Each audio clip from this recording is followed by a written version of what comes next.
I don't know if we are all familiar with English. Otherwise, je voudrais aussi faire un petit résumé de la journée de tout à l'heure. Nous allons avoir un certain nombre de discours ou d'interventions. Et nous allons commencer par l'intervention du sénateur Juvenal Moussi, et qui va être suivi de l'auteur lui-même, Alphonse Mukama. Et ensuite, nous entendrons le docteur Videri, qui a eu également un rôle assez actif dans cet exercice ou la publication du livre. Et nous allons donner la parole au modérateur pour inviter les panélistes, les personnes qui vont venir ici devant et débattre sur ce sujet. Et ensuite, chacun d'entre nous aura l'occasion de poser des questions, mais aussi donner son opinion sur le sujet qui nous réunit. Alors, Honorable, the floor is yours. Welcome.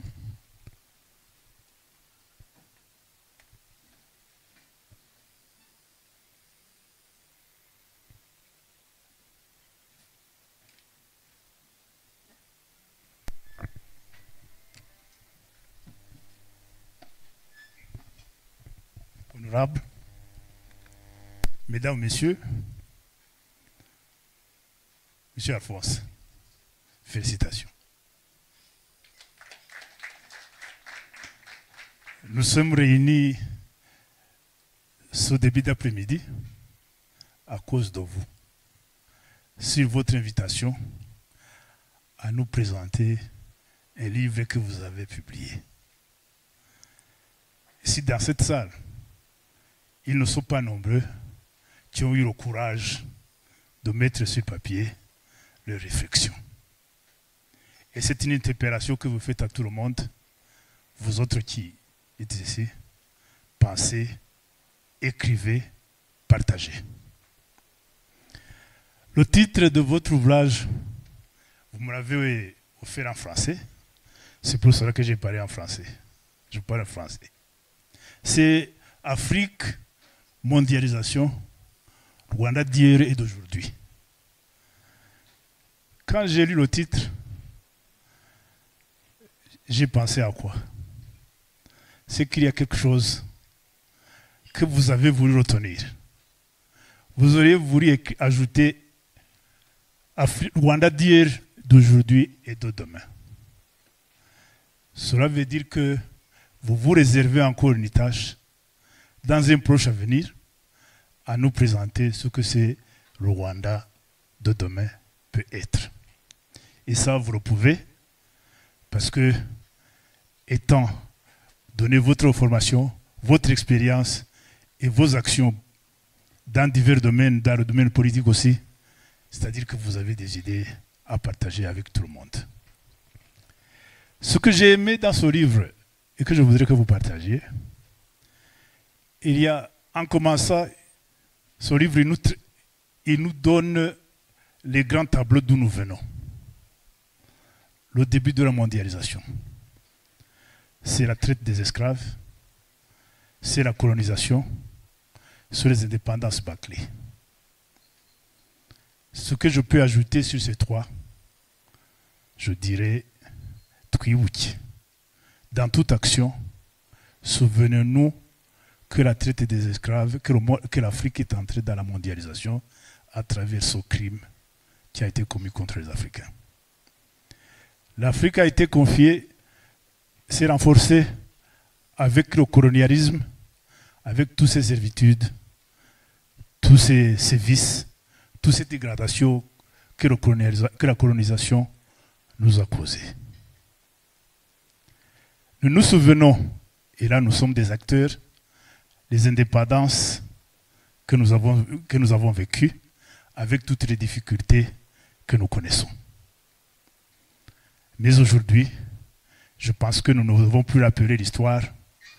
La responsabilité nous appartient de construire une Afrique nouvelle, une Afrique solide, une Afrique coopérante, une Afrique dynamique et une Afrique qui pèse sur l'échiquier mondial. Vous avez, et là je vous félicite de faire une grande synthèse, le monde, l'Afrique et le Rwanda. Dans votre livre, j'ai vu que l'Afrique a une superficie de 30 millions de kilomètres carrés. Et le Rwanda, environ, je vais ajouter 4 000. Il a aussi 30 000 kilomètres carrés. Donc ça fait 1 millième de l'Afrique. Et si on est entré dans cette trajectoire, vous verrez que dans votre ouvrage, vous montrez que dans ce pays d'Afrique, perché sur les montagnes de l'Afrique centrale, il y a une perspective, il y a un espoir. Et un espoir pour demain. Et ça, je crois que c'est une des principales leçons que je tire de votre volonté de présenter à vos lecteurs que malgré les crimes qui ont été commis en Afrique, on peut encore faire quelque chose. Et quelque chose peut être fait. Vous présentez le Rwanda et le Botswana comme des pays qui ont une résilience. Mais je ne voudrais pas m'attarder sur le Botswana. Mais je vais, étant un acteur et un opérateur dans ce pays, je vais m'attarder sur le Rwanda. Je le dis, qu'est-ce que c'est le Rwanda d'aujourd'hui? Je vais donner 2 petits exemples. Hier soir, il y a eu une panne d'électricité. Je pense que vous y avez assisté. Mais sur les réseaux sociaux, j'ai vu plus de 30 personnes qui ont réagi, étant donné que cela n'est pas possible dans ce pays. Vous imaginez cet espoir que les gens ont dans le pays, que ce délestage est un problème majeur. Vous avez, nous visons haut. Je ne vais pas donner un exemple où je lisais en même temps à l'aéroport de Nairobi qu'il n'avait pas d'électricité dans un grand aéroport. Je faisais cette comparaison-là. Une autre chose que je me dire, j'ai grandi quand l'espérance de vie était de 50 ans. Aujourd'hui, j'approche les 70 ans. Si je mourais aujourd'hui, il faudrait que l'on mette dans le message là qu'on transmettrait aux gens qu'il est mort prématurément. Pourquoi? Parce que je n'ai pas encore atteint l'espérance de vie du Munyarwanda. De ces 2 choses. Cette volonté de la perfection. Cet espoir que nous avons pour demain et que vous nous présentez dans ce livre. Que ne pouvons-nous pas emprunter à cette vision pour montrer que l'espoir qui est né avec le système qui a été construit au Rwanda, qu'il est possible d'avoir un monde meilleur. Et je conclurai en disant, et ça c'était, je ne sais pas si c'était un joke ou quoi, non, un humour. Dans votre livre, vous écrivez que le 25 mai 1894, le comte von Gotzen rencontrait le roi Rwabugiri à Kageyo dans l'actuel district d'Ongororero. Et vous savez, en 1994, il y a eu le génocide contre les Tutsis au Rwanda. Si vous comptez, ça fait 100 ans. Dans d'autres pays d'Allemagne et d'histoire, nous avons étudié la guerre de 100 ans. Nous avons eu une autre guerre de 100 ans. Elle a été terminée. Nous avons commencé. Et je crois que c'est à cette lueur de cette crise qu'est né le nouveau Rwanda que nous allons construire. En terminant, Alphonse, courage. Je l'ai dit, il ne faut pas vous arrêter. Il ne faut pas vous arrêter. Vous vous êtes réservé.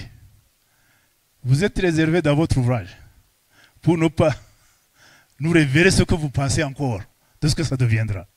Et c'est cela que nous vous demandons aujourd'hui. Continuez et félicitations. Et je vous remercie de très bon cœur. Murakoze cyane.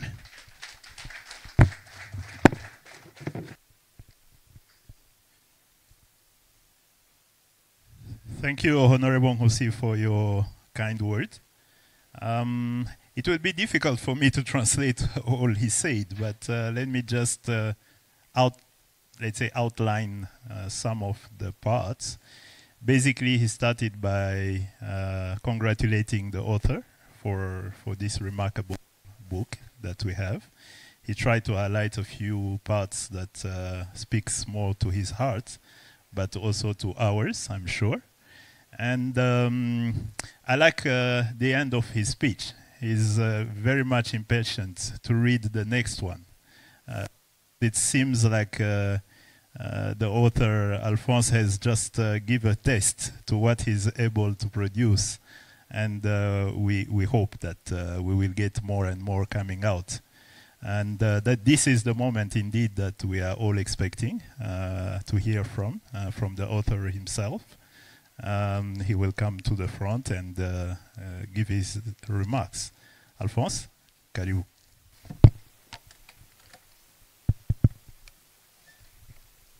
Honorable guest of honor, honorable founder and president of ULK, distinguished guests, ladies and gentlemen, welcome once again to this launching ceremony.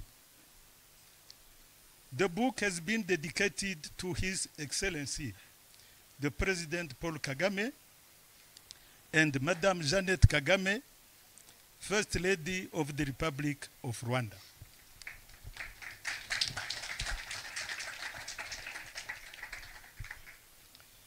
The idea of writing this book came to me following numerous discussions with friends during my travels in various African countries, which often revolved around the crisis of governance in Africa, its negative consequences on the economies of African countries, and the difficult living condition of the people.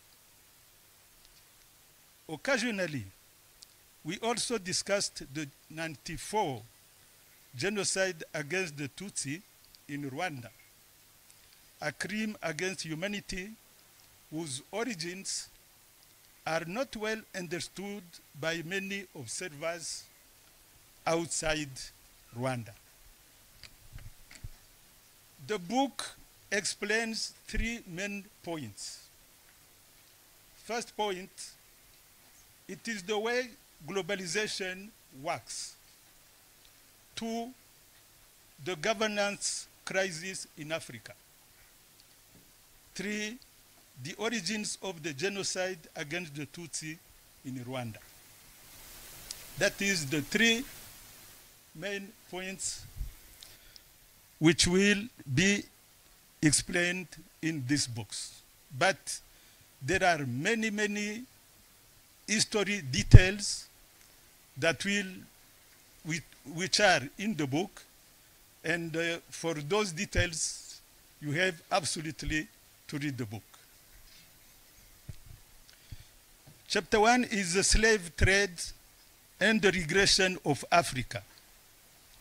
This period is between 15th and 18th century. During 3 centuries, the Atlantic Economic Order was in force.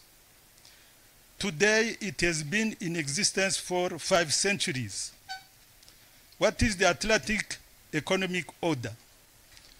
Simply put, it is the outcome of the great slave trade, agricultural products, and handicrafts between Africa, Europe, and America.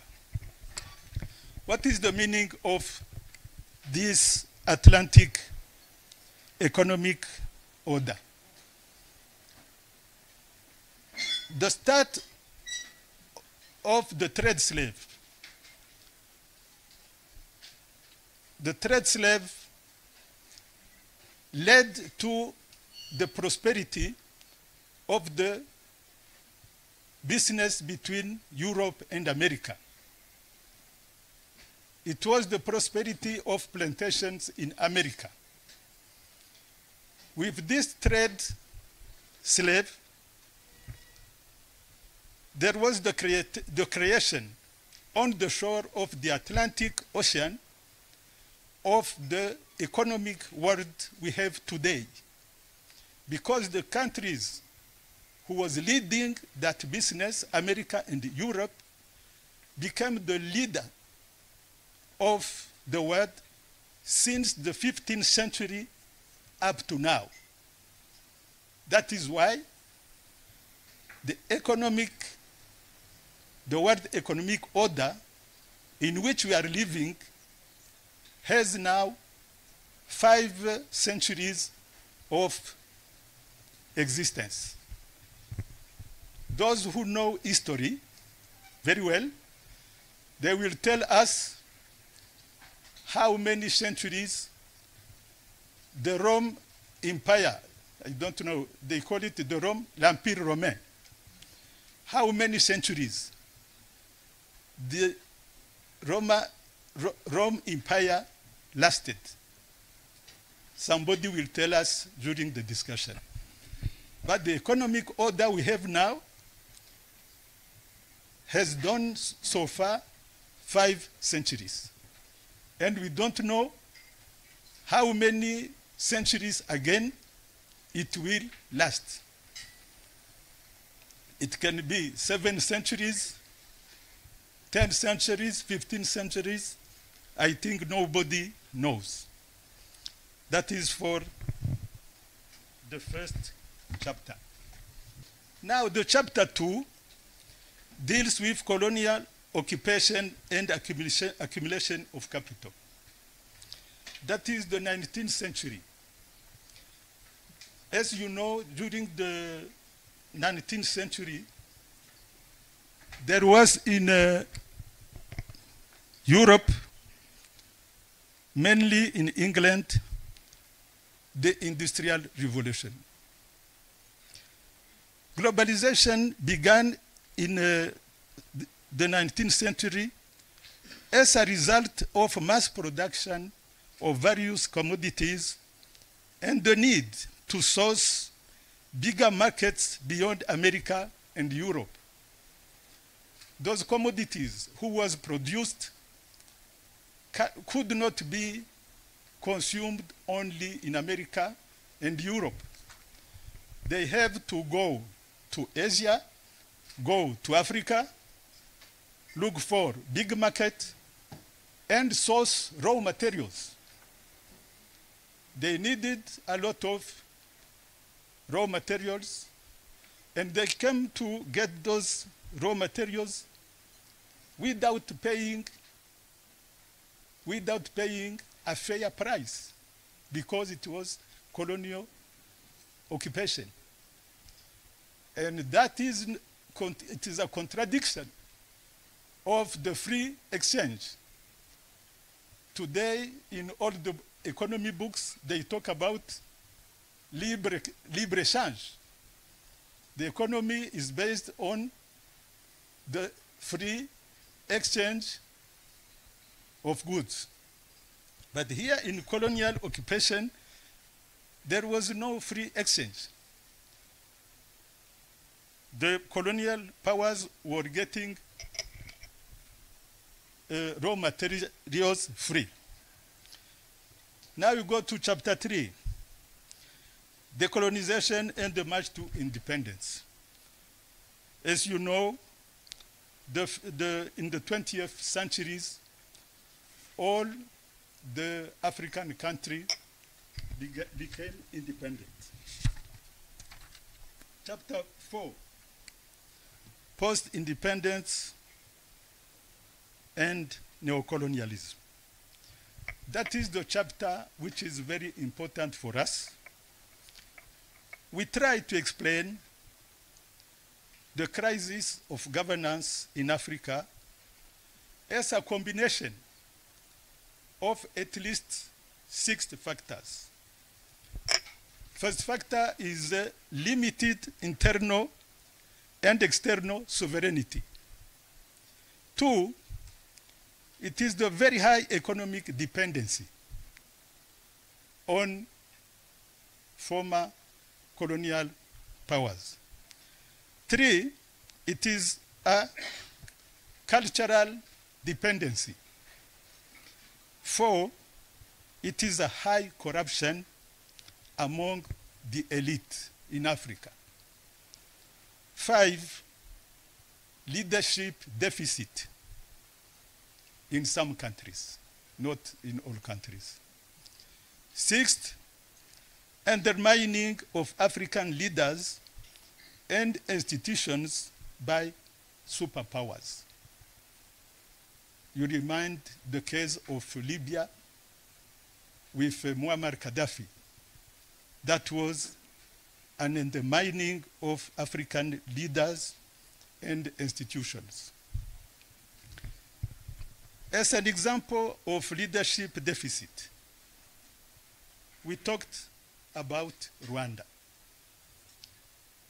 Rwanda, after independence, has been ruled by ethnic-based governance since 1962 to 1994.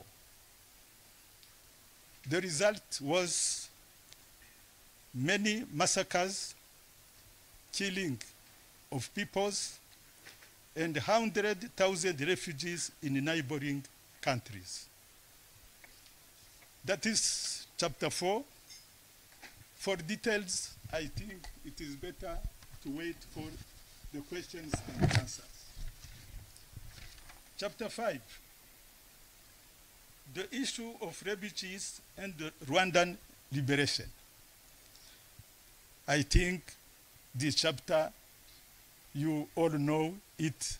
It is not necessary to explain that the refugees, Rwandan refugees, did many attempts to return home peacefully, but the then government refused.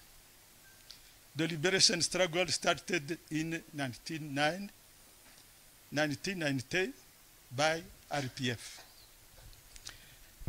3, there was the Peace and Power Sharing Agreement, which was signed the 4th August 1993 in Arusha. But it was not implemented because immediately there was the genocide against the Tutsi. What I can say about the genocide against the Tutsi is that every genocide is denied during and after its execution. That's why today many books are being published by those who deny the existence of the genocide against the Tutsi. And they has many tricks to deny the genocide against the Tutsi. And sometimes it can confuse people. They will talk about double genocide. They will talk about genocide in Congo. But all those stories are just a way of denying the genocide against the Tutsi in Rwanda. That's for chapter 6.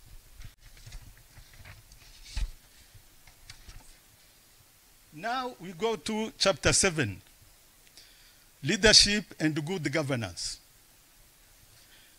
We have selected Botswana and Rwanda because they are in the top 5 countries in Africa with zero tolerance for corruption.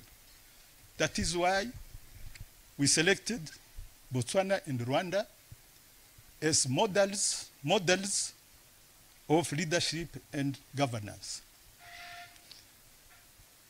Another point is that the two countries have very good socio-economic indicators and a special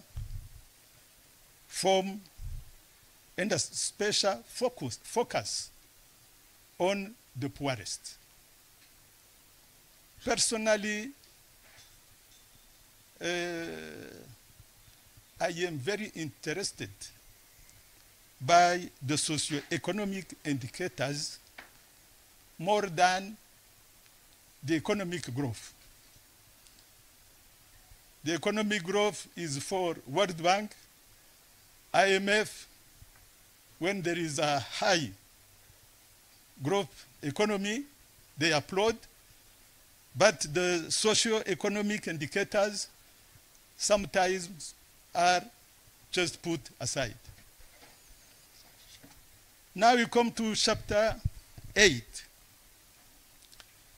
Fast-tracking Africa's political and economic integration.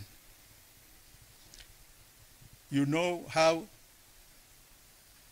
OAU started. After OAU started, there was the signature of the Abuja Treaty, 1991. In that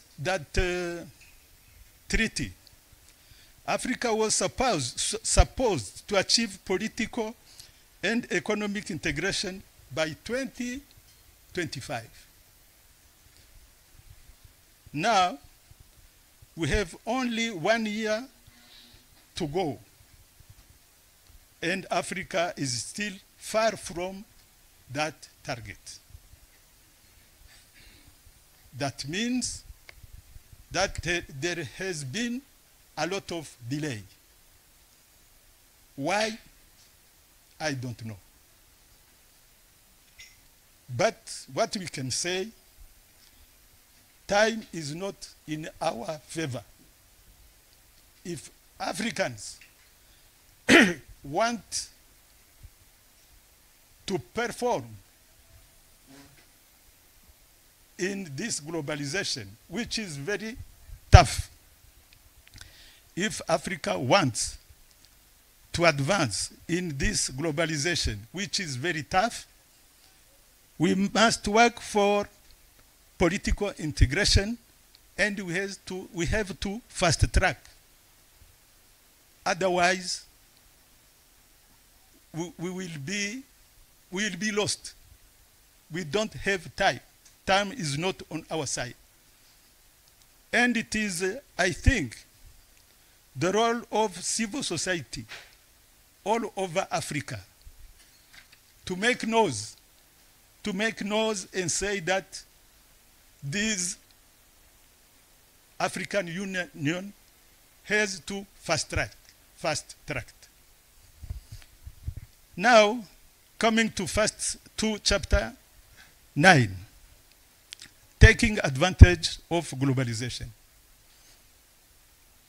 There is some countries which took advantage of globalization. We can just talk about China. China in 1949, when Mao Zedong did his revolution, Chinese were starving. They didn't have what to eat. People were dying of hunger. It was an underdeveloped country. But very quickly, Mao Zedong and his government, they worked very hard. They fast-tracked. And today, China is, I think, the second superpower in the world. That means that when a country have a political will, they can be the progress, they can be advancement. Now, how can you do Africa? What is the opportunity for Africa? One, we have to leverage technology. We have to leverage technology. Two, we have to change leadership and governance paradigm. We cannot continue doing the same while it is clear for everybody that governance is not working, democracy is not working, every election there is civil war, and we continue to do the same every 5 years. Every 5 years we continue to do the same, while we know that the system we have doesn't work. 3, we have systematically to enforce the rule of law. We have to enforce the rule of law. Failure to do this will result in the formation of pariah states.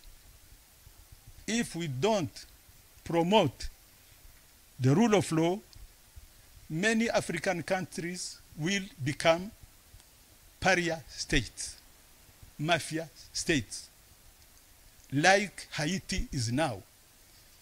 Haiti was independent in 1801. See where Haiti is after 2 centuries. Africa also can become like Haiti if nothing is done to implement, to enforce the rule of law.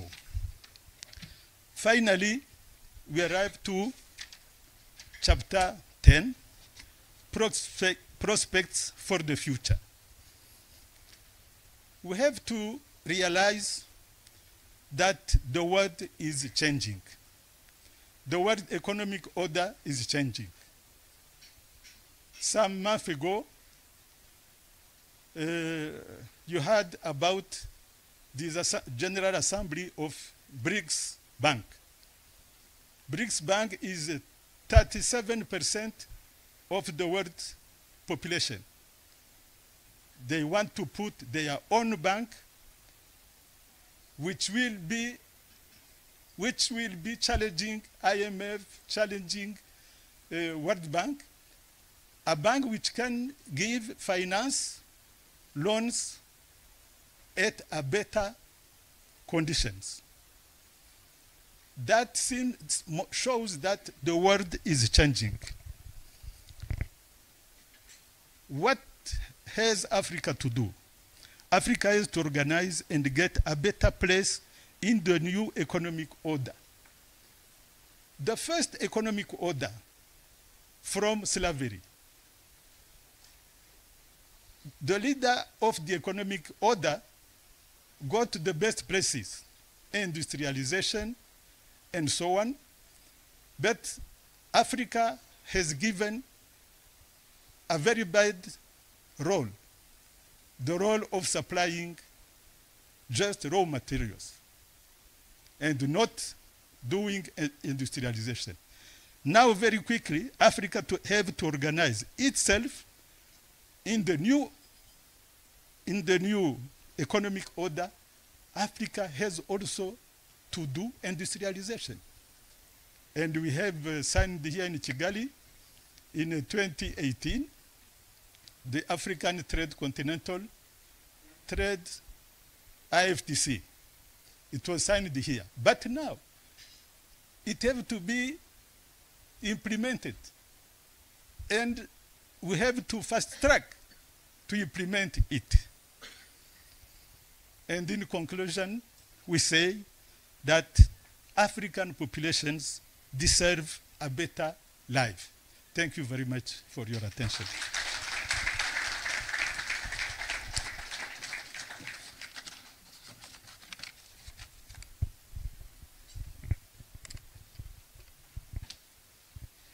Merci Alphonse.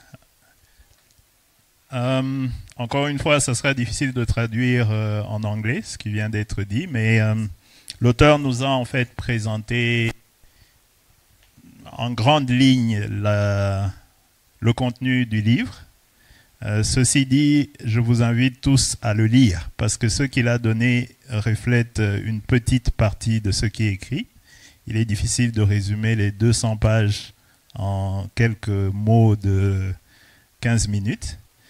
Et le véritable intérêt se trouve en fait dans le travail de recherche et le contenu assez riche du livre et du document. Je voudrais maintenant inviter le docteur Huideri qui a aidé à l'écriture de ce livre pour un mot. Bienvenue, docteur.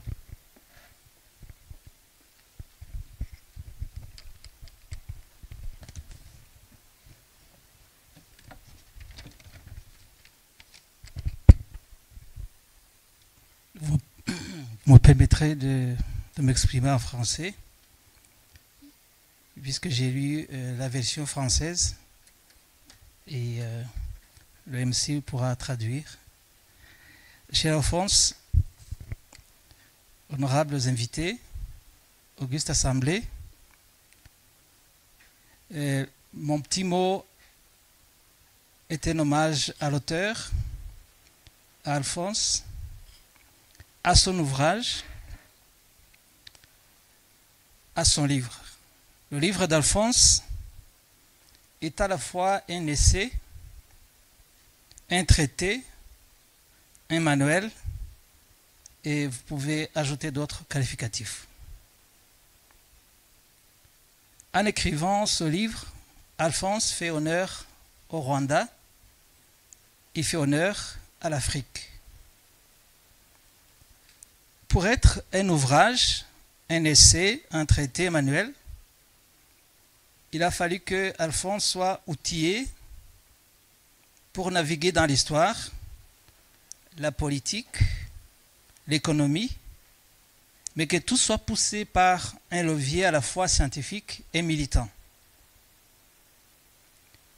Esclavagisme, colonialisme, néocolonialisme, tout ceci peut résumer le mal de l'Afrique, mais on ne pourrait pas comprendre ce phénomène sans voir qu'il y a eu plusieurs protagonistes à cette histoire, à cette mésaventure africaine.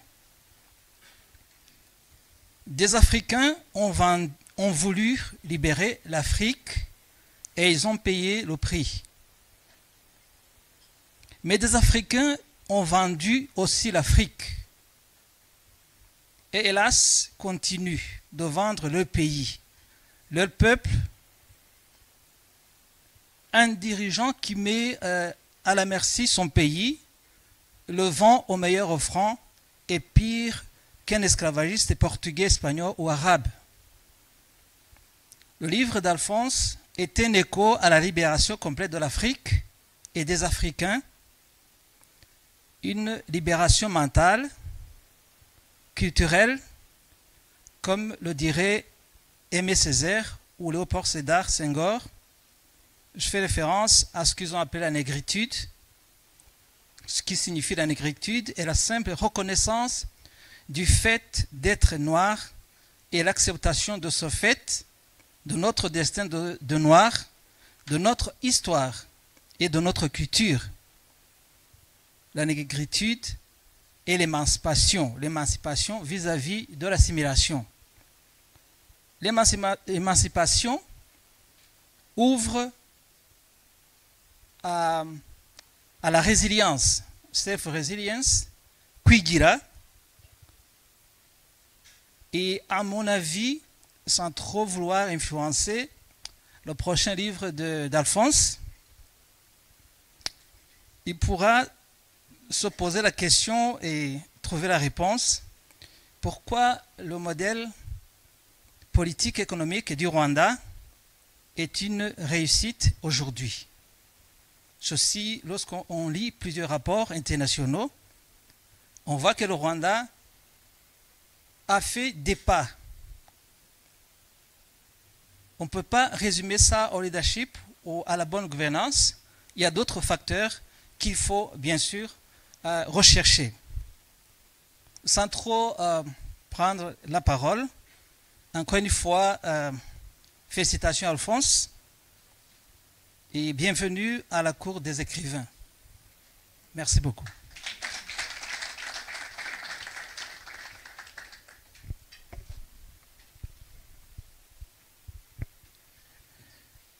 Thank you, Dr. Bideri.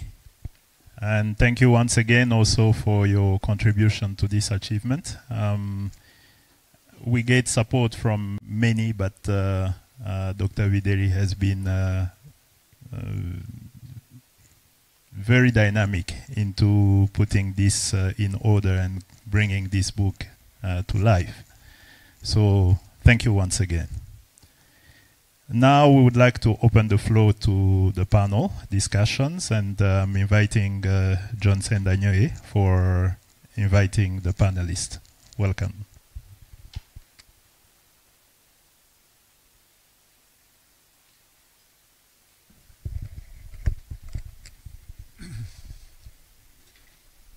Thank you everyone for coming. I especially would like to thank the guest of honor, Honorable Senator Juvenal Musi. I would also like to thank all the distinguished guests who are here today and our panelists. Our panelists today,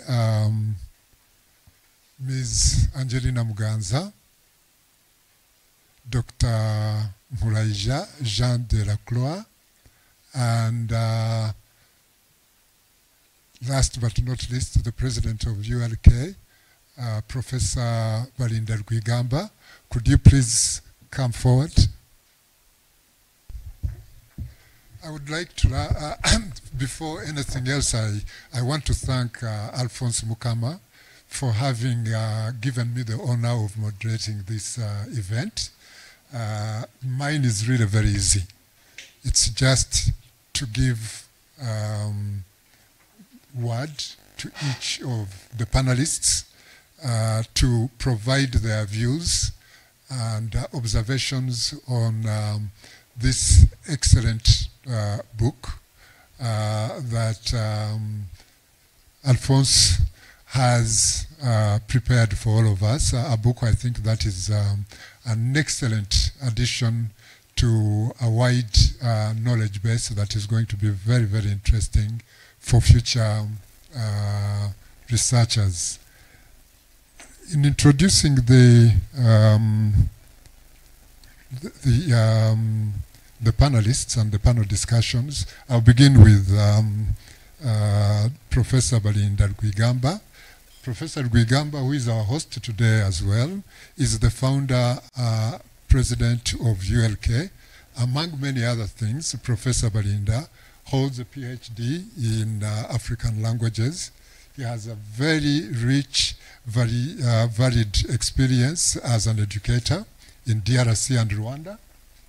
Prior to founding ULK, Université Libre de Kigali, he had also founded the University of Goma in 1990. He subsequently founded ULK in 2012. He has been a senator. He was a senator from 2002 to 2011.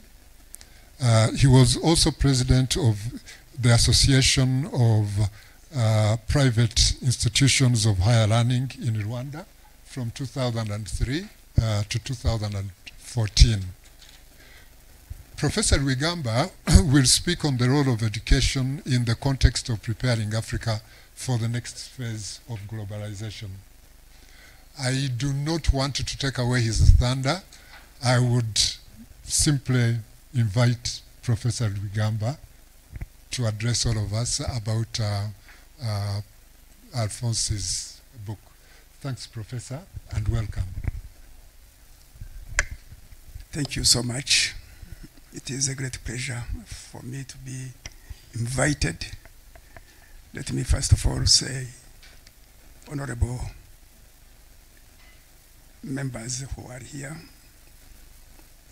let me thank you so much.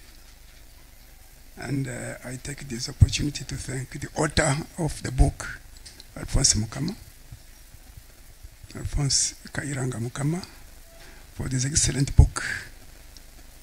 This book will help many people to understand really their responsibilities to become leaders, managers, and cadres of transformation. When he called me this morning, he asked me if I can talk about education. Education is really the pillar, is something which is the foundation of the solution of all these problems. But what kind of education? What type of education?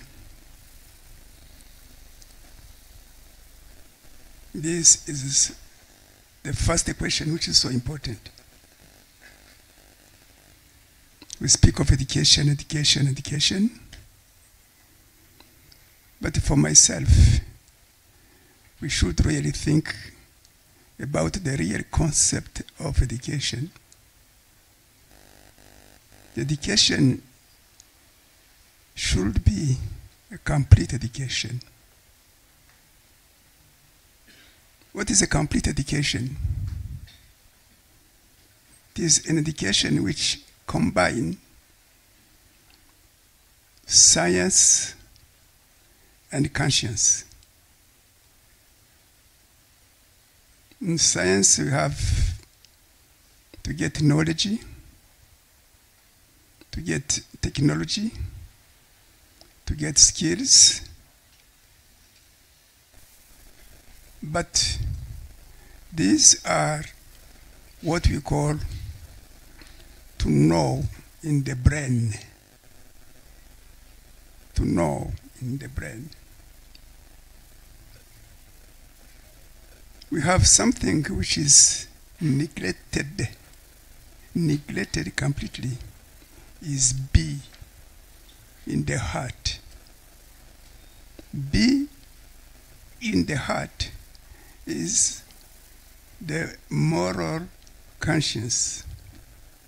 That is the source of values of patriotism,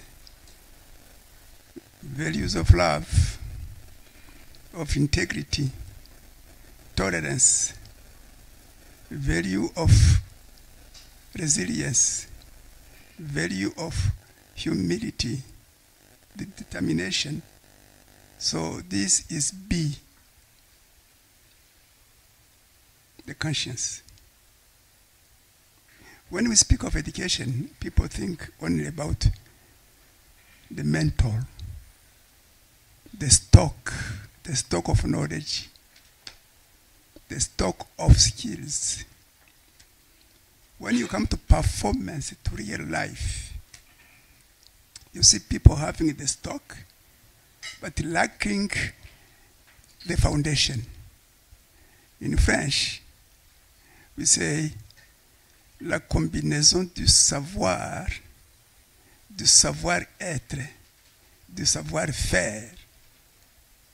La combinaison du savoir, du savoir-être et du savoir-faire. Voici une personne bien éduquée.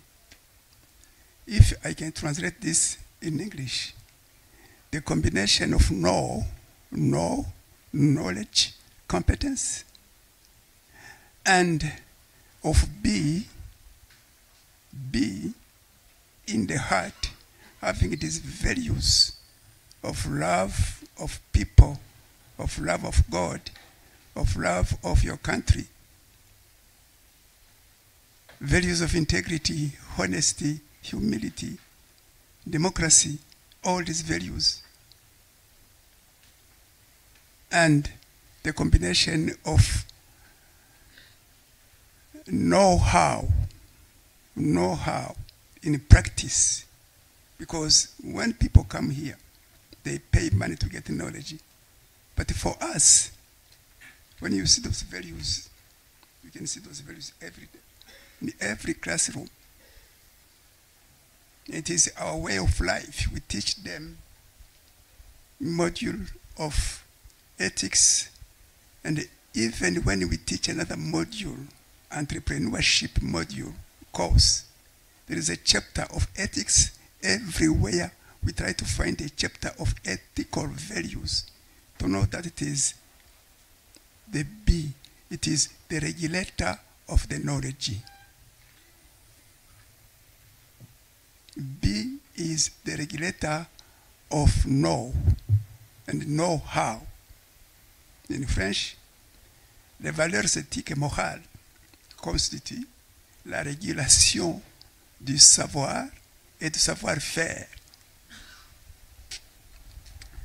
When you see African countries since 1960, You see these leaders, African leaders, some of them have PhD, they are professors. But they miss something which is very important. They miss the foundation of their education. They miss it. They can write books and books. But they have no patriotism. They have no love of the people, of their people. They are empty. Science is there, but conscience is lacking. Conscience is lacking. That's why in our cultural past, we had what we call amatorero. Itorero, amatorero. We had what we call the basic training was done by specialists in order to give a component which is very important, a component of humanism, a component of being a real person. And this is something missing in our programs in Africa.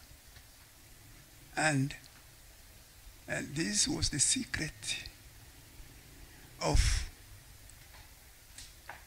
the Government of Unity and Reconciliation from 19 July 1994 to go and look in our culture, homegrown solution. Homegrown solution. This is the secret of Rwanda. With amatorero, with gacaca, girinka, umuganda, with all these things. Let us think about the secret of Kwame Nkrumah, the secret of Rudahigwa Charles, Rwagasore, Lumumba, Patrice Emery Lumumba, Jomo Kenyatta, Julius, Kabagambe, Nyerere, and the others, the Pan-Africanist, the patriot, not only for their country, but for the whole Africa. So let us have something to think about the education, the program of education for mental liberation first, mental liberation. Problems of division, corruption, segregation, exclusion. Let us think about education which is inclusive to everybody, inclusive education. Let us think about the education which is universal. And these are cases here in our country, inclusive education. We are boys and girls the same level. Handicapped people and the others the same level. At all levels. We are very happy. From many years, this university has more than 60% of ladies and girls. 60%. Because of this education, this complete education, I'm very proud to say now this university has become international university with 32 countries sending the children in this university. 32 countries, international. Because these ideas are known by many persons, but to write them, it is not easy. Some of them, they want really a complete education to form future leaders of tomorrow, future managers of tomorrow, future cadres of tomorrow who are completely liberated, mental liberation. We have an office here, Pan-African office, Pan-African movement. In order to have a change of mind, in order to give knowledge, knowledge is to give stock of knowledge, but with full of values of patriotism, of integrity, of honesty. And we tell them every time myself, you have responsibilities to change your countries, to change Africa, to liberate Africa, to break chains of dependence, cultural dependence, economic dependence, political dependence. You have the responsibility to break the chain, to break those chains, and to think about the interest of Africans and have integration, pure integration among Africans.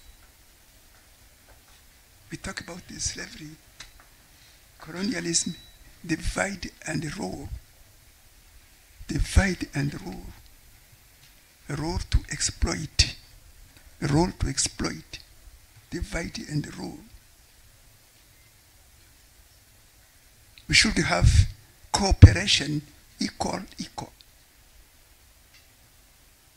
But we need people who are patriot.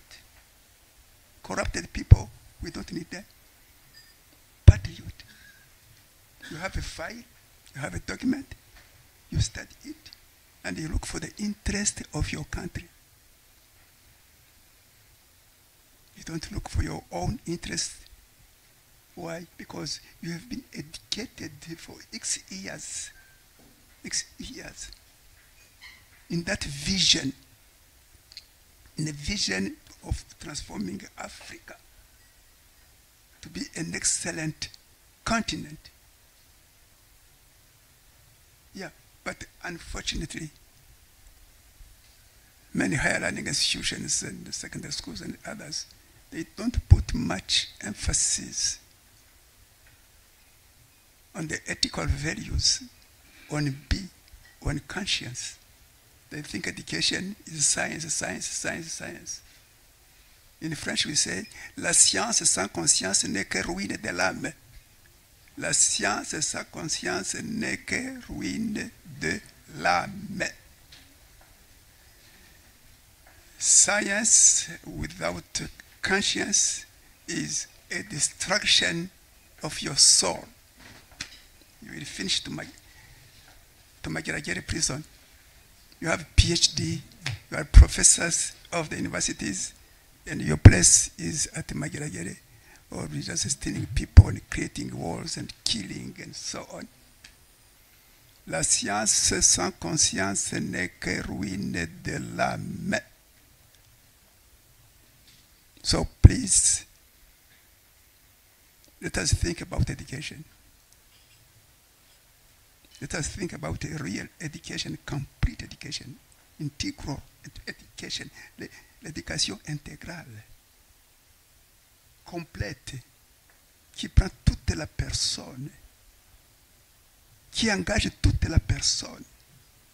Nous formons des gens qui vont devenir des leaders, des managers, des directeurs. Il faut que ces personnes puissent être des personnes dignement formés.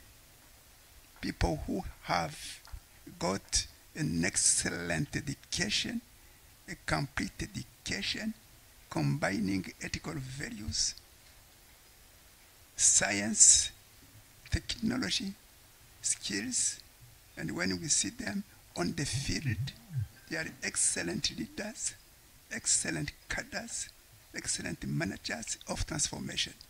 Thank you so much.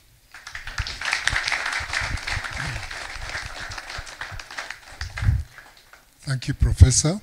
I think some of the things we get out of this is, one, knowledge without conscience, as the professor said, is very destructive. The second thing is transformational education includes understanding that everything has to revolve around the human being, the human welfare, the advancement of people, to be empathetic.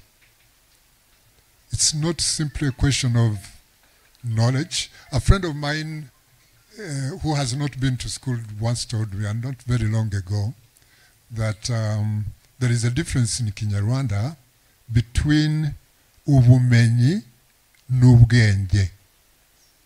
Ubumenyi n'ubwenge. Knowledge alone, unless it is knowledge for doing something worthwhile, is actually not all that useful. It has to be related to what you use it for, knowledge and wisdom. And I think that is exactly what Professor Rwigamba has been talking about.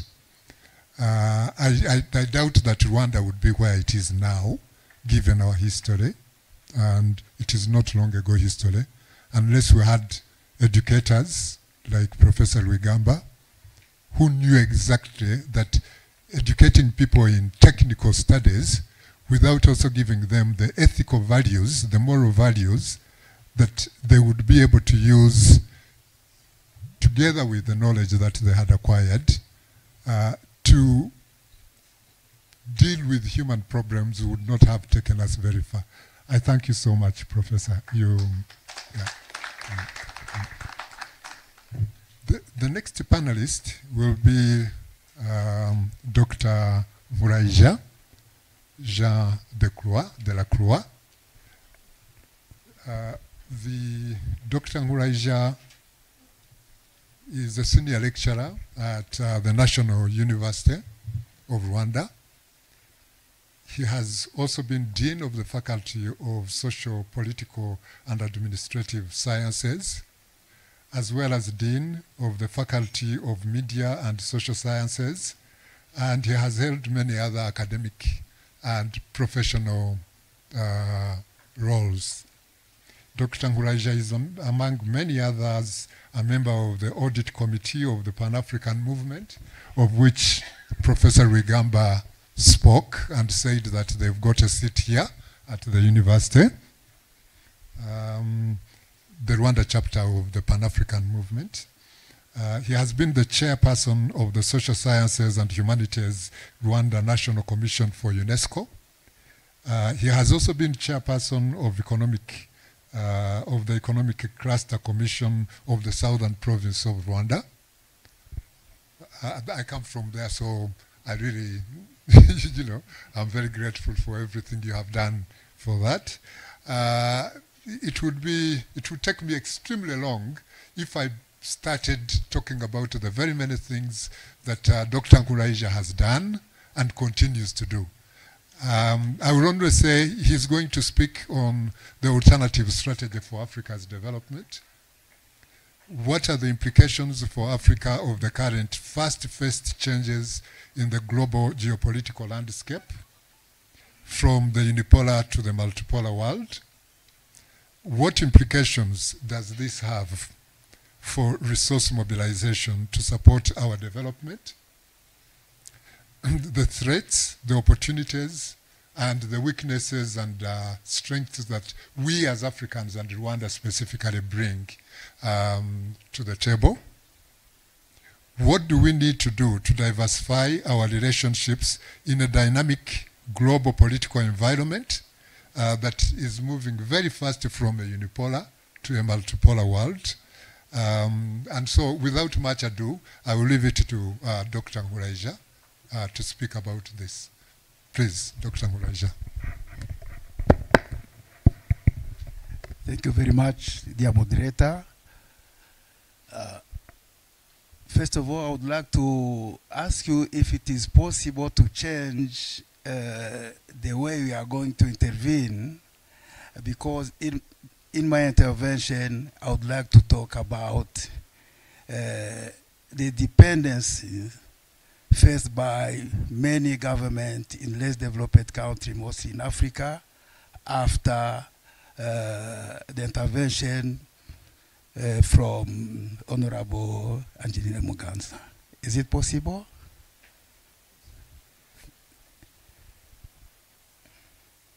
I think we can change Yes. as long as we remain on the topic. Thank you as very it much. relates to Thank you very much. Alphonse's Thank you very much. excellent opus. Because I think she is going to talk about governance and how governance was sometimes destroyed or neglected by the global system today. Thank you so much. If you allow me, let me introduce Madame Muganza.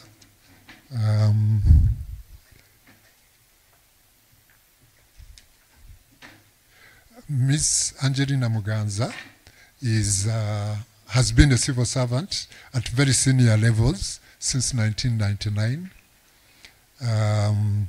She was in the Ministry of Gender and Women Promotion. I will beg, I will apologize, Angelina, for the fact that we are too many men on the podium and you are the only woman, which goes against our policy, but it could be helped next time. Yeah. So Angelina has also been Minister of State in the Ministry of Public Service and Labor. And in that role, I had the privilege and honor to work closely with Angelina Muganza in my previous life as an International Labour Organization official. She has also been National Public Service Commission leader. Ms. Muganza has a Bachelor of Science in Agriculture and holds a Master's in Social Sciences in Gender, Culture and Development. Angelina's presentation will move us from the rather abstract, which you have been on today, to the substantive. In other words, her presentation will really be where the rubber meets the road, as they say. The granular. When we talk about leadership and governance, we are really talking about how we build human capital and eradicate poverty in a real sense. Development is useless unless it is people-centered. If it does not help to move forward people's welfare, it's not development. I think Professor Balinda said it very well. We've got a lot of educated people in Africa, but most of them actually lack ethics and values that put the human being at the center of everything they do. We see it everywhere around us. I'm not going to name names, I mean countries and things, but I think you know what I'm talking about. So, Angelina Muganza will be talking about how it is really done in Rwanda, and it is the way it is done that has helped propel us from a failed state in 1994 to where we are today. We are not exactly where we want to be, but we are a long way from the abyss in which we found ourselves in 1994. And it is thanks to the work that Angelina Muganza and many others in government, including at the political level with people like the then Senator Rwigamba, and now Honorable Juvenal Nkusi, that Rwanda is where we are right now from the period when we were almost near death. So Angelina, please, it is your... Thank you very much, John. Honorable guest of honor, Mr. Alphonse Mukama, all protocols observed. I would like to tell you that I'm very happy to be here today. Thank you for inviting me. I start with probably a joke or a definition. After listening to Professor Barinda and all the eloquence that he put into his presentation and all the knowledge and wisdom, I would like to share with you something that I read, just a statement, the difference between wisdom and knowledge. Somebody said that it's common knowledge that a tomato is a fruit. We all know a tomato is a fruit. Urunyanya ni urubuto burya. But it takes wisdom to know that a tomato will not be put in a fruit salad, but in a vegetable salad. Nubwo urunyanya ari urubuto, ariko rujya muri saladi y'ibibabi, ntago rujya muri saladi y'imbuto. So thank you for what you shared with us. When I was asked to talk, I first appreciated the work Mukama has done. I know how many of us think and talk about writing a book, but we never finish the first chapter. So thank you so much for writing this book, a book that is very enlightening for people today and tomorrow. I thought of talking about Rwanda, as you said, Rwanda, yesterday and today, but I thought of talking about human resource management, because this is what I have done within the last 15 years. Looking at your book and what you have mentioned, I realized that there is, it's important to underline governance within the context of human resource management. In a country like ours, we know its past, we know its present. I wanted to bring to the attention of people here present that in the past, we know this country had many illiterate people, had very few graduates, had very few high school graduates, and the government, in hoodwinking the people, in telling lies to the people, it used to have slogans like umurimo n'ubuhinzi ibindi n'amahirwe. The work is being agriculturist, the rest is by chance.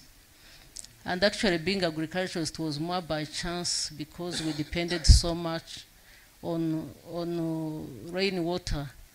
Rarely did they even talk about irrigation or other technologies that would make agricultural production very successful. So in a context like that one, where very few people were educated, we had also very few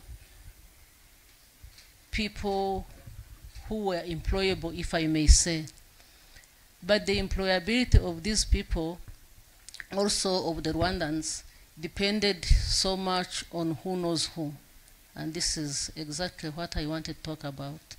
So Rwanda yesterday and Rwanda today, employment in this country, this is the part of governance that I want to highlight, because governance is a wider topic. So I wanted to talk about employment of civil servant, which goes also to employment of people in the private sector and in the civil society, because always the government is an example to the rest of the institutions. So in this country, we know very well that employment of civil servants, of government public servants, depended so much so on who knows who, not what one knew. This is why there was high level of nepotism. To get into a government position, you had to either come from an ethnicity that was preferred, or a region that was preferred, or at least to be a daughter and a son of who in the society. Failure to do that, probably you had to have good money, or a cow, or a goat, or something to give to somebody who would be hiring for the civil servant or for government institution. This characterized this country from the time of independence up to 1994.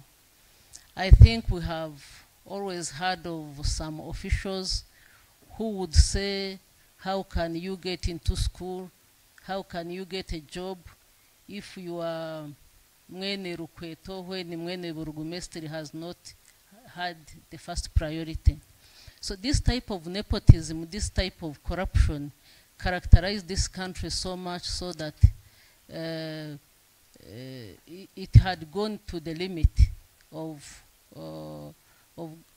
bad governance that people could receive from their own government. What happened with the government of national unity, and as we often hear from His Excellency, our President, we've made a choice. We've made 3 choices in brief: to be united, to be accountable, and to think big. All that indicates or summarizes the governance approach that we have made a choice to be. And within the accountability, that's where the government made a choice that whoever is looking for a job in the public service must go through some system in place. I'm proud to mention to you today, and I think I'm telling you what you know because I see familiar faces here in government, in parliament, in the private sector. The choice we have made is to give all the Rwandans equal opportunity.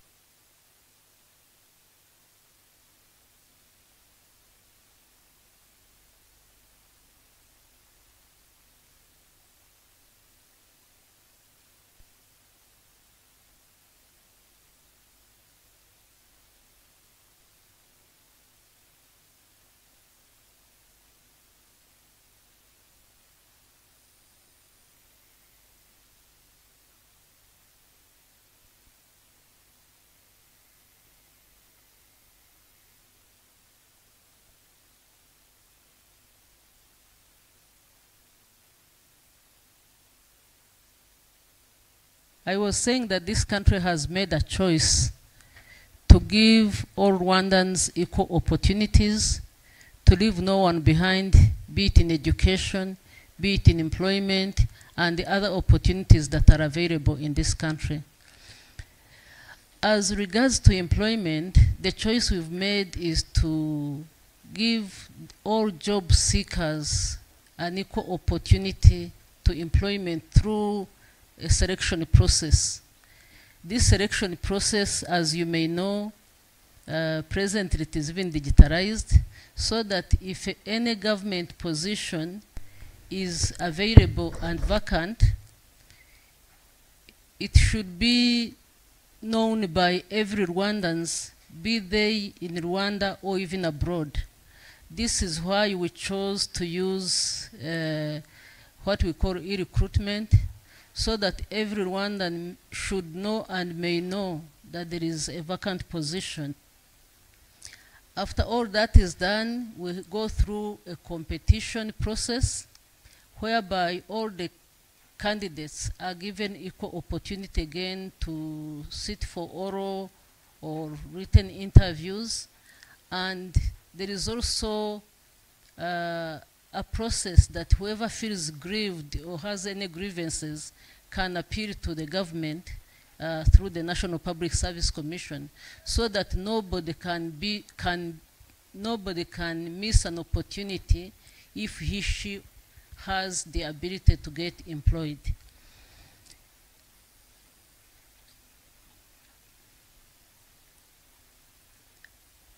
What else can I say in a situation like this? I'm saying that actually it's not all silver and gold.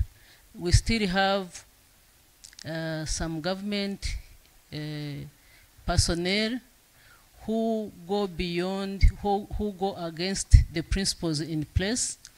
And a meeting like this or a book like this should be an opportunity for some of those people to be advised that a country that has made this decision, these are decisions that should be emulated.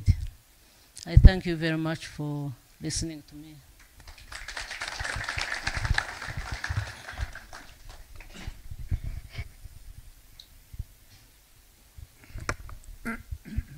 Thanks, Angelina, for, as I said, Angelina's presentation was on the granular, the substance, how in practice Rwanda has actually moved from where it was in 1994 to where we are now. As she said, it is not all gold and silver, but for many of us who have seen this country transformed in barely 30 years, it is something I continuously pinch myself and ask myself whether it is real, because I have really seen the changes. Thanks so much, Angelina, for your presentation. Now we can go to Dr. Muraija. I had already introduced him, so I don't think I need to introduce him anymore. And in any case, if I started introducing him, we would still be here by evening. So please, Dr. Muraija, the floor is yours. Thank you very much, dear moderator. Dear guest of honor, dear president of the University of ULK, dear our author who invite us today here, Mukama Alphonse, Honorable Assembly, this is an opportunity to be with you, and I'm very grateful for the president of this university to give us this seat today. This shows that he is really an investor in education, the real education we need today. I'm going to start maybe my intervention in quoting what Honorable Senator have said about some cases in Africa which have tried to show us that Botswana and Rwanda are today considered as the best country in fighting against corruption. That is why I have preferred to let Madame Angelina start, because it was very important to make this kind of relationship between what we have observed until today here in Rwanda and elsewhere in Africa in terms of leadership and good governance. If really Rwanda and Botswana are among the few countries with a good and strong institutional good leadership, it is because those countries are considered as the developmental state and not the patrimonial state or neo-patrimonial state. Angelina Muganza have thought about nepotism, clientelism. But today here in Rwanda, if really we are appreciated by many countries, it's just because we are among today the so-called developmental state in Africa, even in the world. Now, if really we are in this category, but how come are we going to overcome those challenges faced by globalization? Mukama Alphonse have opened the door for researchers, for academicians, politicians, new generation to think about our obligation, our mission to have an ethical, a professional ethical, if really we need to boost the development of our countries. So, my observation here today it's about the globalization, global competition. It will be focused on 3 items. First of all, the state nation and globalization.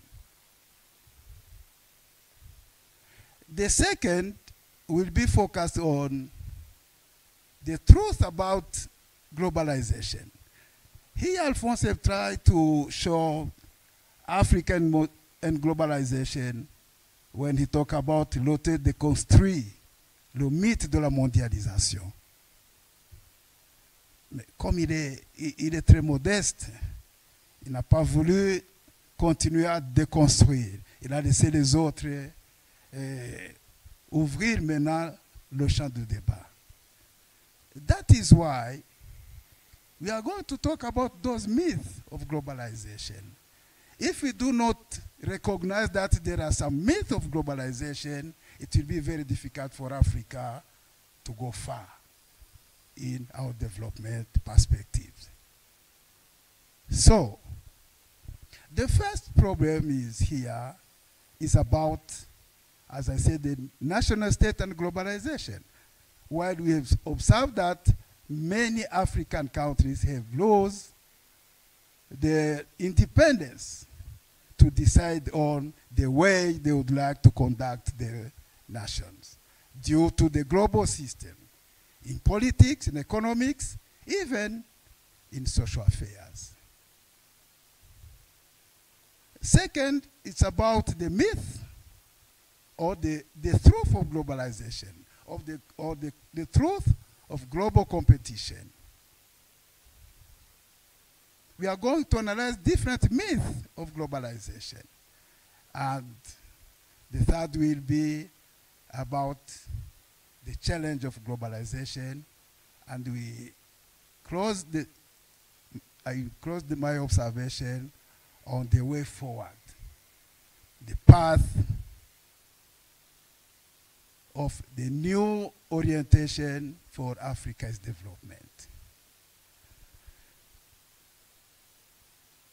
If we talk about national state and globalization, we have seen that really the world have changed dramatically. And it is very difficult now to know how to come back and to reorganize what we are supposed to do, even through economic plan, through different projects focused on socio-economic affairs. And today there are 2 principal aspects to this change. The first one is that globalization of the world economy is sharply limited, limiting the interdependence or the independence of our national state.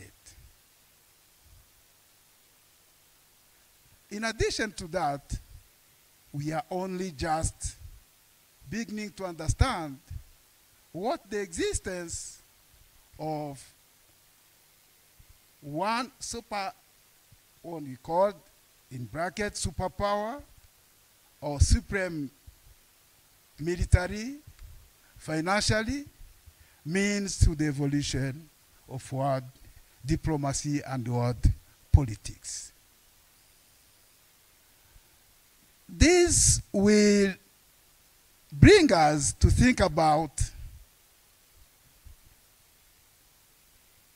2 directions. One direct consequences of this change is significantly growing and creating disparity, as Alphonse have tried to analyze it, in wealth between rich and poor countries, or in countries worldwide. It is very important to think about if really globalization can reduce poverty, can contribute to the welfare of the society, can reduce the issue of unemployment, it will be welcome. But what we have observed, if the poor were also becoming, compared to others, to the rich societies, in many cases, it is not what we are observing today. What we need today, what we need is that government must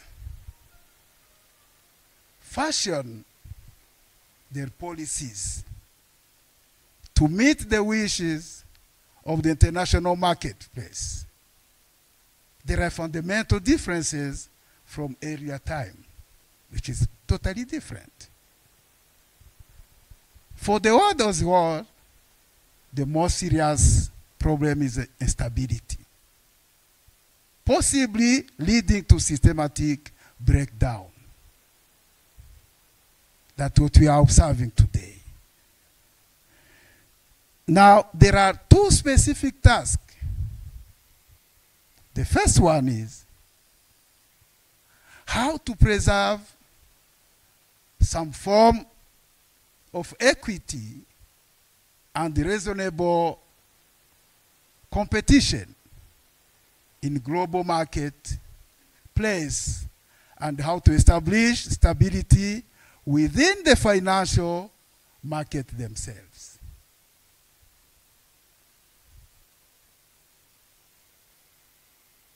Secondly, for poor countries, how to protect themselves and advance the welfare of their own people in unpredictable world is a major challenge, and very often a major problem.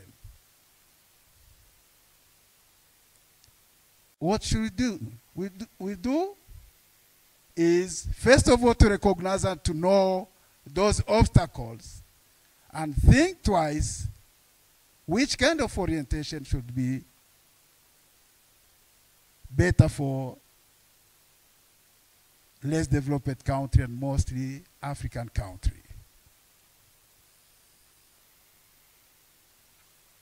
Here, let's first of all, before thinking about strategies, go to the truth of global competition. Two things of fundamental importance to each and every one of us of now can think on how are we going to solve those problems. First, will people and communities control their local resources and economics and be able to set their own goals and priorities based on their own values and aspiration? I don't think so. Come again to the issue of values. Values of global system where state is absent.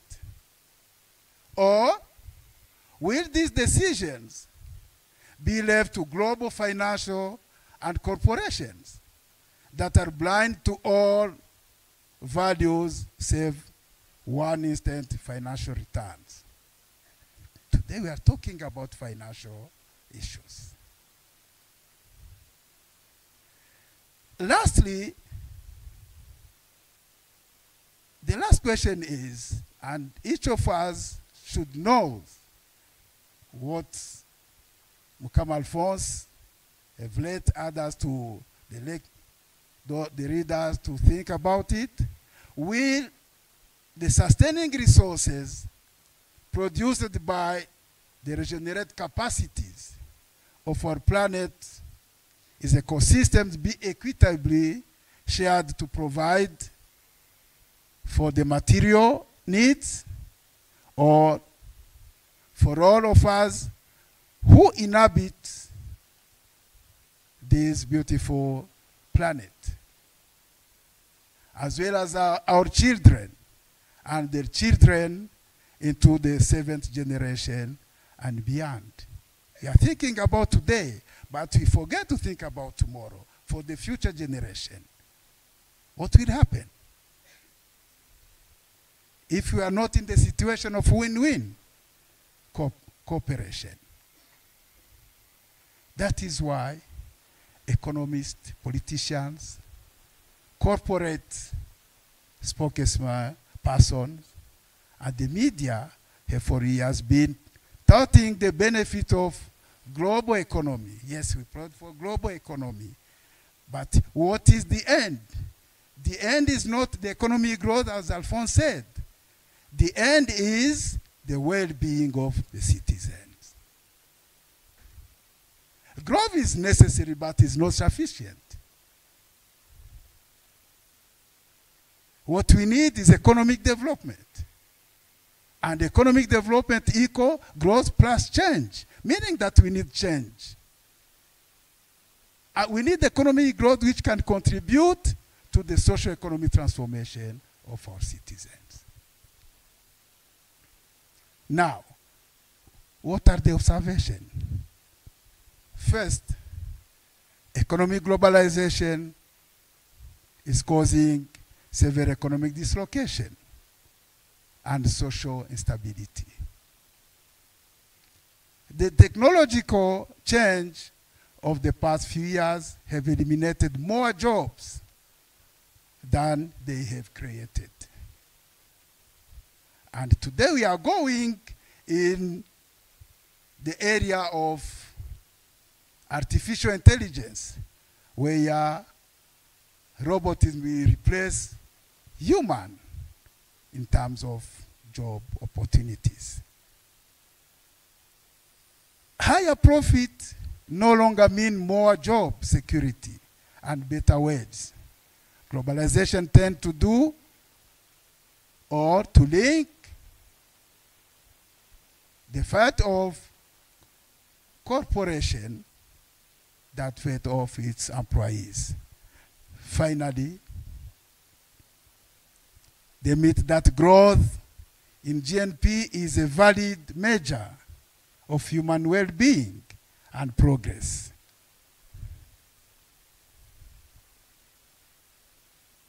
The myth that free and regulated market efficiently allocate a society's resources. How an unregulated market will facilitate the security resources. Lastly, the myth that economic globalization is inevitable.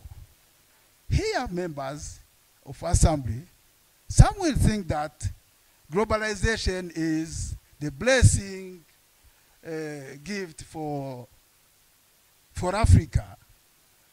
But when we say that globalization is inevitable, it means that we do not have any choice. That is why we need to think also about the last myth, the myth that corporations are benevolent institutions. I don't think so. Finally, after analyzing those obstacles, let's think about the challenge of globalization. Globalization gives all countries can benefit from full participation in the world's market, including the financial market. Protectionist pressures must be resisted and reversed, and the principle of openness and multilateralism promoted by World Trade Organization in the last past called General Agreement on Tariff and Trade, combined with the intervention of IMF and the World Bank, must be honored. And financial market integration should be seen as a positive force because it offers access of global financial intermediation and stimulate for more competitive and efficient domestic financial sectors. Now, after analyzing those obstacles to globalization, let's alone think to the way forward. How to take opportunity in using or in encouraging what we call today the BRICS banks. Alphonse have tried to talk about it. I think BRICS Bank is a new strategy which can maybe contribute to the development of less developed countries, mostly African countries. That is why we are talking about the path of new orientation strategy for Africa. BRICS is an important source of foreign direct investment in key areas such as mining, automotive, transportation, clean energy, financial services, and IT. These investments and projects may lead to significant job creation in some of the African states. Therefore, Africa countries will enhance economic partnership in key sectors such as oil and energy, telecommunications, and information technology, agriculture, textile, logistics and transportation, even tourism and medicine. Also, BRICS, when we talk about the implication of BRICS, Africa has demonstrated huge potential in terms of economic development prospect, abundant natural resources, growing consumer power, and favorable demographics. Demographics as such, high population density is not a negative factor of development where those populations should be used productively in different areas of production. The emergence of the BRICS as major global players has raised hope that a win-win, that's what we need today, a win-win partnership could foster the development of the continent.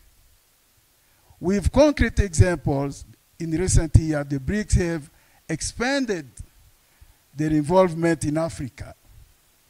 The share of in foreign direct investment, FDI, inflow and trade volume has surged rapidly. Trade volume between China and Africa increased from US dollar 10 billion in 2000 to 190 billion US dollar in 2012. Meaning that the partnership between India and Africa, for instance, has significantly also promoted the development of small and medium scale enterprises on this continent. Meanwhile, Brazil and Russia have been heavily involved in the mining and energy industry in Africa through public-private partnership. You understand that they respect the relationship between public and private sector. The BRICS are now largest trading partners, with trade expected more than 500 billion US dollar by 2015. And with 60% from China. The BRICS are also becoming significant investors in Africa, especially in the manufacturing and service sectors. With respect to foreign direct investment, BRICS countries have strengthened their presence on the continent compared with traditional partners, such as the US and Europe. Finally, what are the implications for Africa? For example, the strategic interest of the BRICS in Africa will strengthen the position of South Africa as a leading regional power and a gateway for other BRICS countries to the African market. All the BRICS are consolidating their position in Africa through massive investment. This seems to create a new source of development funding for the continent. New funding model and regional integration. Second, seeking at the diversification of new markets. Besides the huge potential offered by the African primary sector, the BRICS are attracted by the benefits of diversification of African economies, as well as the possibility to enter into a large untapped market of 1 billion African consumers. Over the years, the BRICS countries have accumulated large amounts of reserves, which have been invested mainly in development world. Finally, what do we, all the geographical and geo-economic development ported for Africa and for Rwanda in particular, what do we need to do to prepare ourselves to reduce the threats of a fast evolving global landscape and maximize the opportunities this rapid evolution offers? Thank you very much.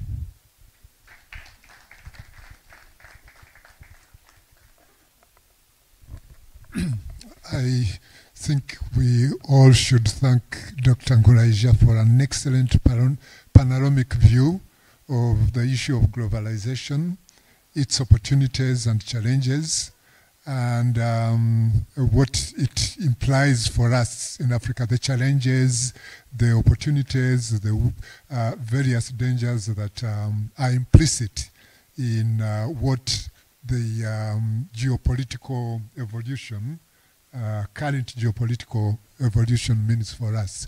I have a lot to say. I would usually have quite a lot to say about markets, consumers. Language is very critical. When you start calling people consumers instead of people, and communities become markets instead of communities, nations, and so on, it actually leads to a lot of things that are not always very positive for human beings. But that could be a debate for another day. More important right now is that we are getting to a much more interesting part of this event, which is the interactive discussions. May I say something first? I suggest that, is it about the interactive? Yes. I wanted to say, you please, if you want to ask something or to make a statement, a comment, please raise your hand, then tell us who you are. And then if you have a specific panelist you are addressing it to, or probably to the author, or to Dr. Bideri, or to Honorable Musi, tell us so that we can, yeah, please.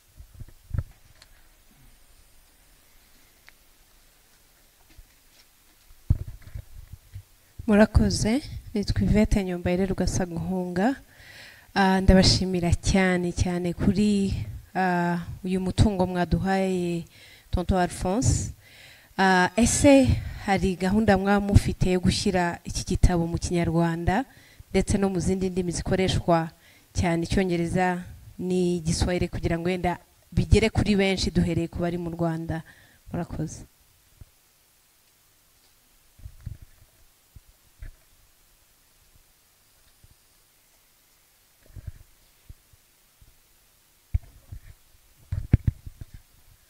Murakoze. Nitwa Tegekimana Richard, nkaba ndi umuyobozi w'urugaga rw'abanditsi mu gihugu. Nyakubahwa mushyitsi mukuru, nyakubahwa perezida wa kaminuza dukunda ya Yerika, umwanditsi wacu Mr. Alphonse Mukama, turabashimiye cyane mu by'ukuri kuri uyu murimo mwiza Mr. Alphonse wakoze. Ngiye nk'umwanditsi tutamaze kwandika ngira ngo bigera ku 10, ariko kwandika igitabo ni akazi gakomeye. Ariyo mpamvu mbere na mbere nifuje gusaba abantu bari hano kugira ngo tubanze dushimire uyu mwanditsi. Nimufashe uko baduhaye amasegonda make kugira icyo tuvuga.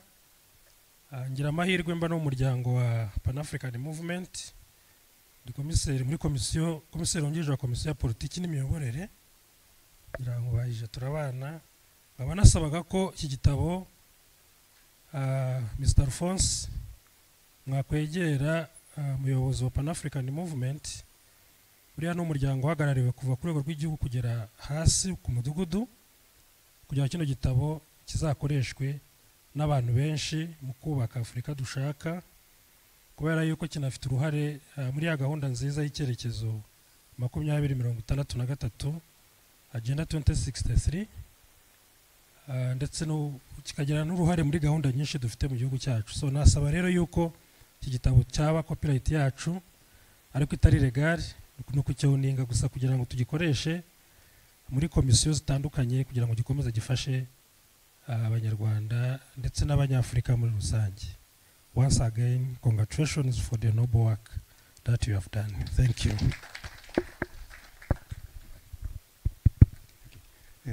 Murakoze. Nitwa Ruzigana Sirasi.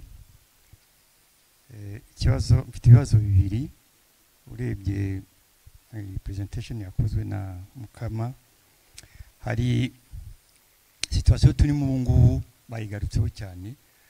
Nous sommes dans une période de confrontation entre les géostratégies et les blocs. Et cette confrontation, à mon avis, elle est pire plus que la guerre froide que nous avons connue après la décolonisation. Parce qu'elle va même aujourd'hui sur le terrain. Quand vous parlez de BRICS, vous parlez de la Chine, de la Russie et autres, et vous avez à côté le bloc des pays qui avaient la superpuissance de dominer économiquement le monde et leur devise. Et il y a une confrontation. Je vais vous donner un simple cas. Avec l'Afrique du Sud récemment, lorsqu'il y avait la question que M. Poutine aille là-bas, l'Afrique du Sud a été menacée à travers la Goa si il devait accueillir M. Poutine. Récemment, lorsque l'Ouganda a promulgué la loi anti-LGBT, automatiquement il y a eu des sanctions de la part d'un pays, et le lendemain la Banque mondiale a dit on va suspendre l'aide qu'on devait vous donner parce que vous contrevenez contre les droits de la personne humaine. Mais pendant que dans les pays de religion musulmane, le LGBT n'est pas accepté et il n'y a pas de sanctions. Donc nous sommes dans un monde de confrontation. Alors, pour me résumer, comment nos dirigeants doivent se comporter dans cette situation qui, à mon avis, est très urgente pour garder le positionnement de l'Afrique dans ce que nous prétendons pouvoir faire à l'avenir pour le développement endogène et interrelationnel entre les pays africains. Ma deuxième question est celle-ci. On a parlé de Mao Tse-tung en 1949. J'aime peu parler de la Chine. Il y a des amis qui me connaissent si j'ai été dans ce pays presque 3 fois. Et si aujourd'hui nous assistons à cette histoire de confrontation géostratégique dans le monde, l'épicentre c'est l'acteur de développement économique et militaire de la Chine. Et quand Mao Tse-tung a pris le pouvoir en 1949, on a voulu entrer dans le système. Qu'est-ce qu'il a fait? Il a complètement fermé. Et la Chine a évolué sur ses propres modèles avec ses forces et sa population et sa civilisation. Alors, quel est le rôle maintenant de la civilisation dans notre développement endogène pour garder notre positionnement dans les pays africains? Parce que presque tous les pays d'Asie ont eu une civilisation et une religion qui ont résisté au colonialisme, ce qui n'est pas le cas pour nous en Afrique et en Amérique latine. Je m'arrête là-bas tout simplement. Merci.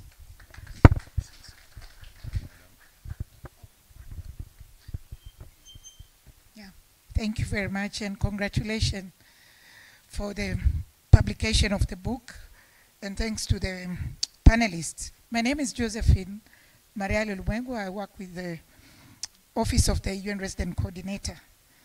I've had, first to you, Mr. Moderator, I acknowledge that you said, gender representation is not there.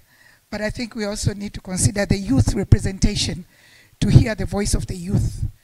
I was listening to the summary of chapter 9. I must admit I've not read the book. It's just being launched. But I listened to the summary of chapter 9 and the proposal on how to move forward as Africa.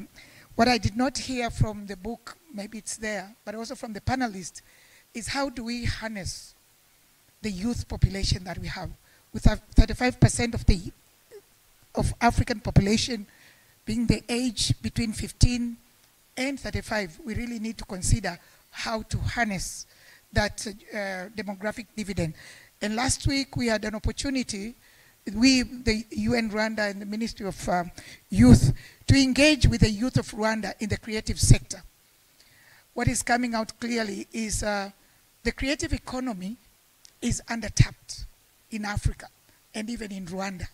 So how do we learn from the youth in Rwanda who are already involved in the creative economy, the creative industry?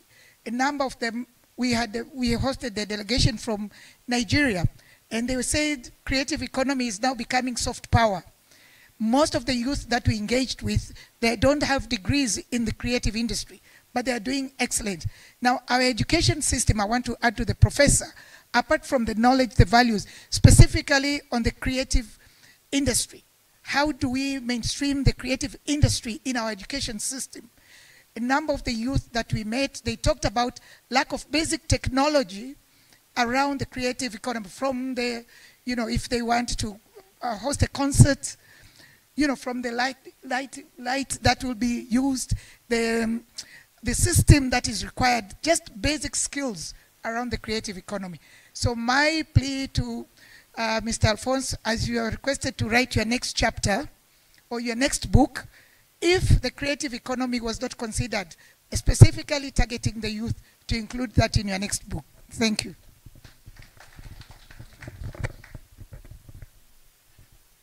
Thank you. My name is Gerald Mpisi, and I want to start by congratulating Alphonse for writing a book. Not very many Rwandese writers. We don't have many Rwandese writers. So when you see someone writing a book, it is an encouragement to the others to write. Now, my point is, I want to thank him also for the fact that he presented in English. Otherwise, I would not have made any contribution. He talked towards the end of his presentation, he talked about the challenges in African integration.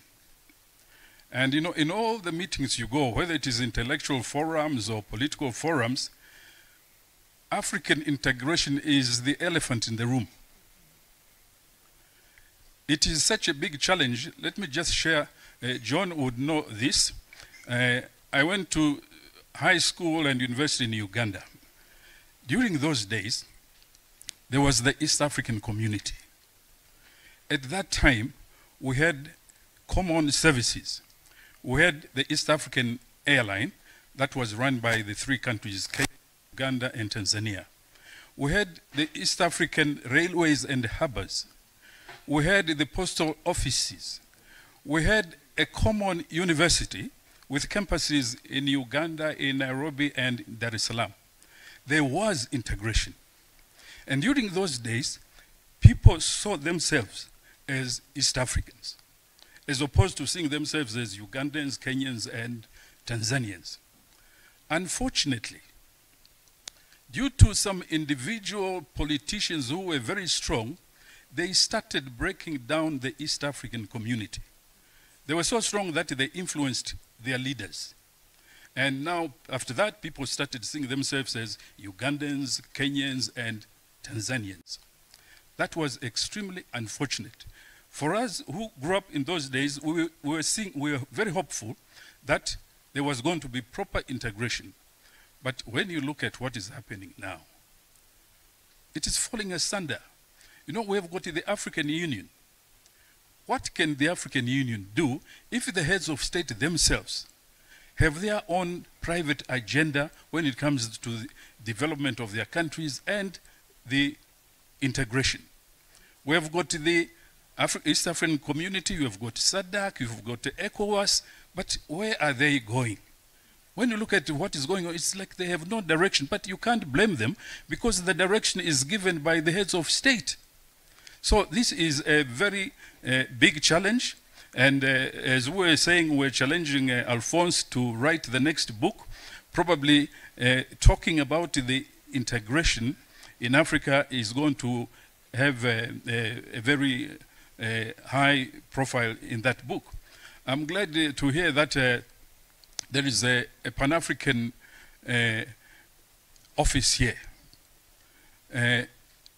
During our days, when people talked about the Pan-African movement, it was a big deal, and it was having an impact. But these days, all you hear is the different chapters in different countries, bits and bits there, but no more do we talk about the Pan-African movement as a movement that is influencing African decisions. So my contribution is that I hope Yuko, Alphonse, and others who are here, I hope there are other people who are going to write books. Indeed, when it comes to African integration, we need people to talk to our leaders. Thank you.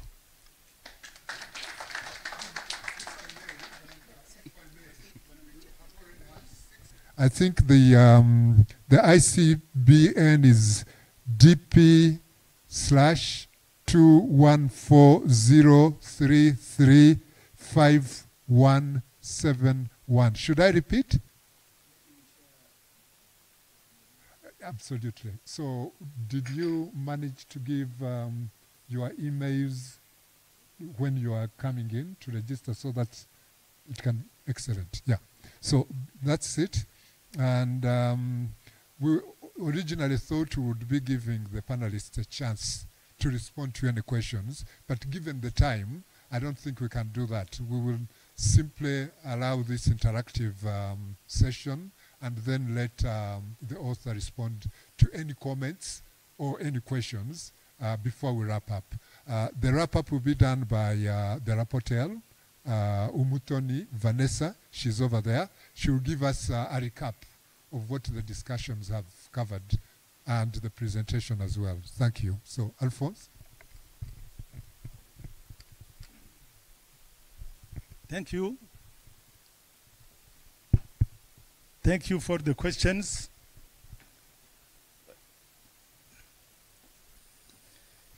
We'll start with the question of Yvette. Thank you for the question. We plan to start immediately the translation of the book in English. But if people appreciate the book, one day we could also translate it in any other languages, like Swahili, for example. That is planned. The question of Hadekimana Richard, it is not, the question of Hadekimana Richard, thank you for the question. I can inform you that the president of an African movement and the secretary of the Pan-African movement have already the book. I have given them a copy of the book.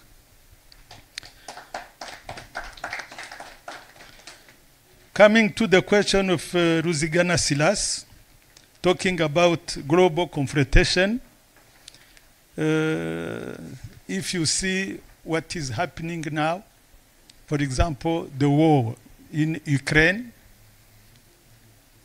if one asks you here the question why Russia and Ukraine are fighting, it will be very difficult to understand why they are fighting. Some 2 months ago, journalists were talking about a war between America and China. What we are observing now, it is a militarization of the globalization.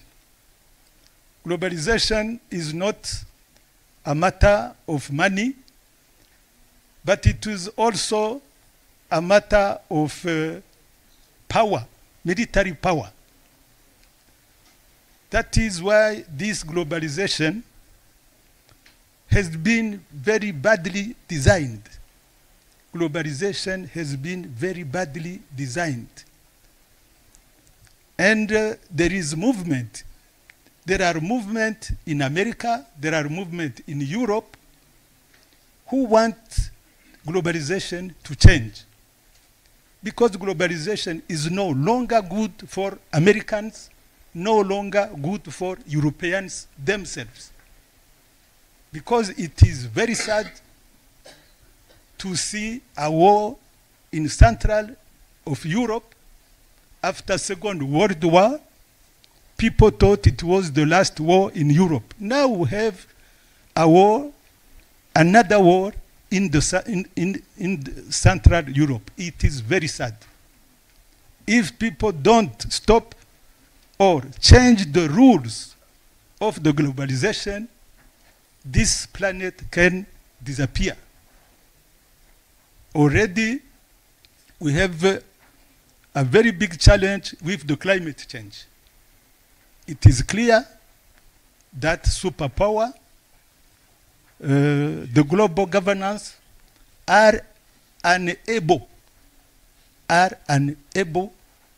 to reverse the climate change. They are trying, but most probably they will be unable to reverse it.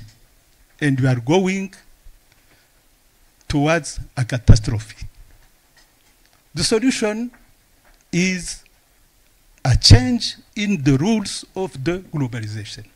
And Africans should join other people in America, in Europe, to request a change in the rules of the globalization. That is for the question of Ruzigana Silas. Madame Ulimwengu, she says, what to do for the youth. I think what we are doing for the youth, the people with white hair, we are trying to explain to the youth in the books, to explain how the challenges are. How the challenges, my English is not very good, but we have, first, before you solve a problem, you have to define it properly. If you don't define a problem properly, you will never find the solution. What we are trying to do here, we try to understand the challenge we have and to define them properly.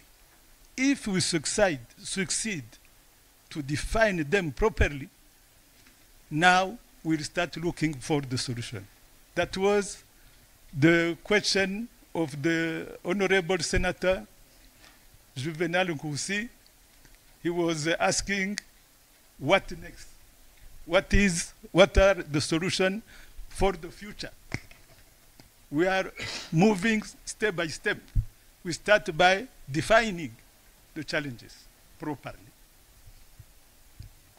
And what I promise also, it is that all the observations we have here, we'll integrate them in the English version of the book and in the second edition of this book.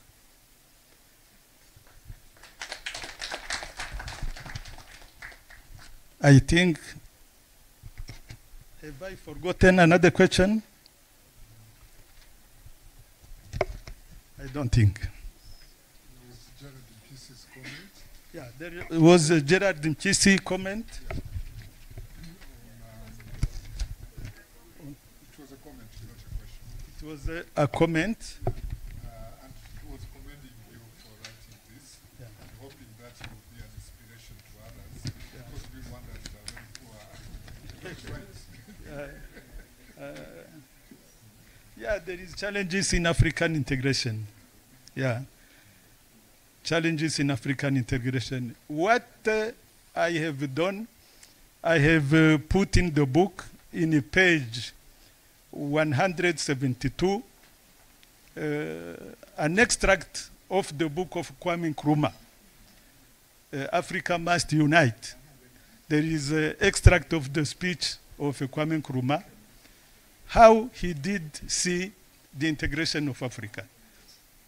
In page 173, you have an extract of the speech of Julius Nyerere, what he thought about the integration of Africa.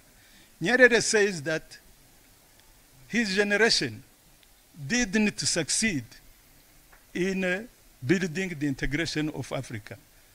But he says also that doesn't mean that the idea of African integration was a bad idea. He says only that the next generation must continue with the same agenda and make sure the idea of African integration is implemented. Thank you very much.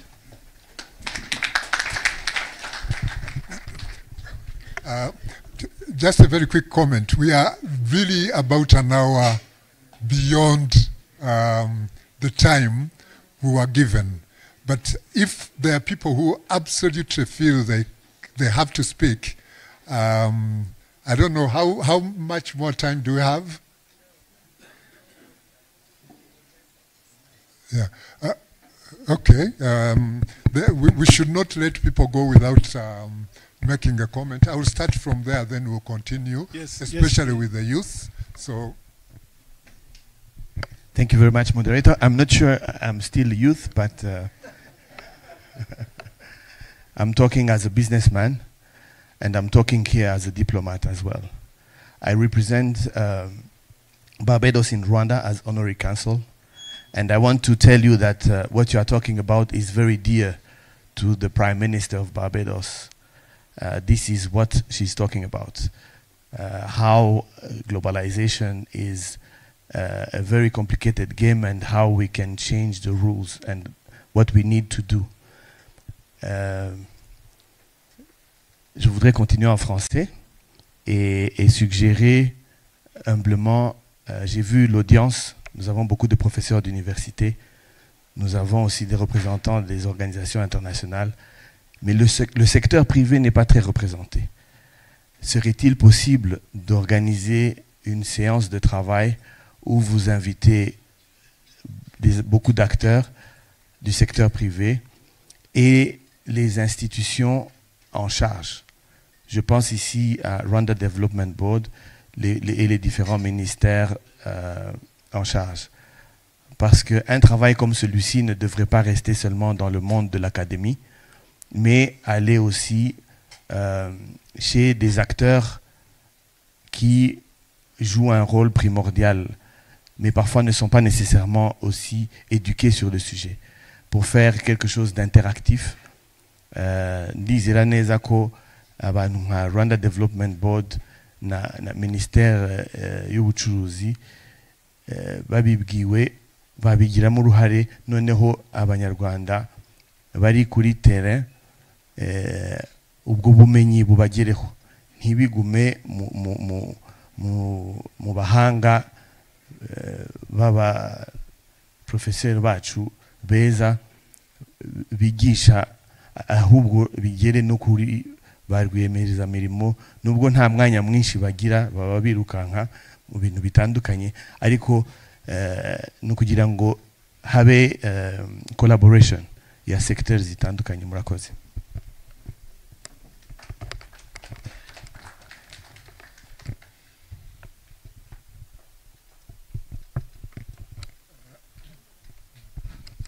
Turabaha mikoro, ariko Profesa Rwigamba yashakaga kugira ngo abasezere kuko hari yajya afite iyindi nama. Twebwe turakomeza, ariko tumureke ajye mu bindi agomba gukora. Professor. Thank you so much for the floor. I'm very, very sorry. I have a very important meeting. I wanted really to stay here and to share ideas with you, but I'm very sorry. I have to leave. I do apologize. Thank you, Professor. And I think I speak for everybody when I say thank you very much for hosting us. For the rest, we can continue.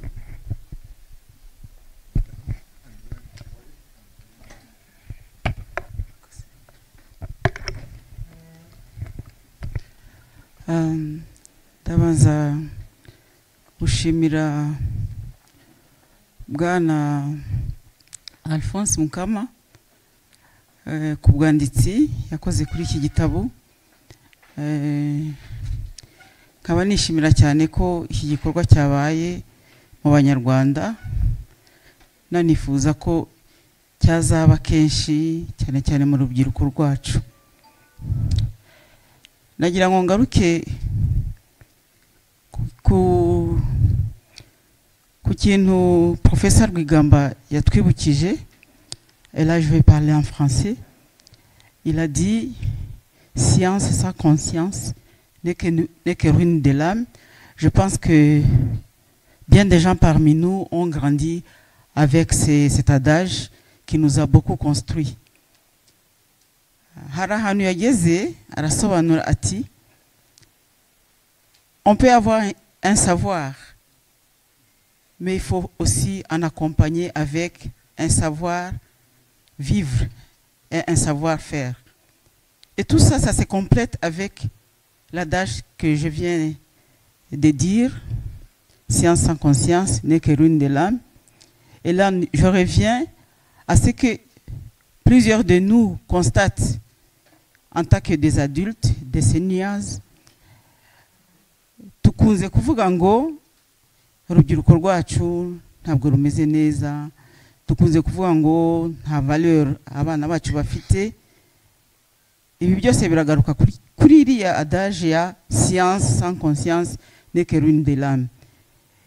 Kandi koko nibyo turabibona, biranahari, hari n'ibikorwa, ariko ce que je souhaiterais et je demanderais, qu'allons-nous faire pour que jeunesse yacu cyangwa se n'abana bacu bato tubaremamo iyo conscience ituma tugira kuri intégration, bityo tukaba participatif muri mondialisation, kuko niyo twabaho ubumenyi tutabaremyemo iyo conscience ni hahandi hacu ntaho tuzagera.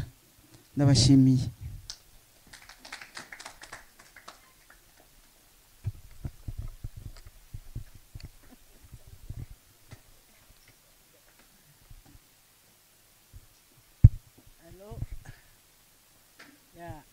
Nitwa Joy Mukanyange, ariko ngiye kuvuga mu Cyongereza.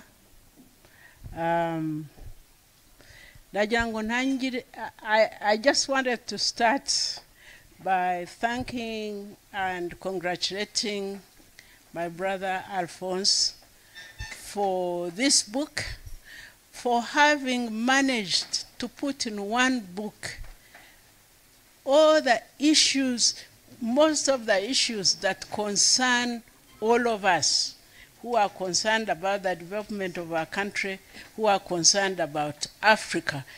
In one book, really, thoughts that we have, you know, from the beginning, you know, from colonialism, from globalization, you know, he has put in this book, I'm hoping, answers to questions that concern many of us, so many of them, in one book. So congratulations, Alphonse, and thank you so much for this addition to the knowledge and even the wisdom that we'll be giving to our children. The next bit is a recommendation. Now I address people like Honorable Angelina Muganza and the professor there, people who are involved in education.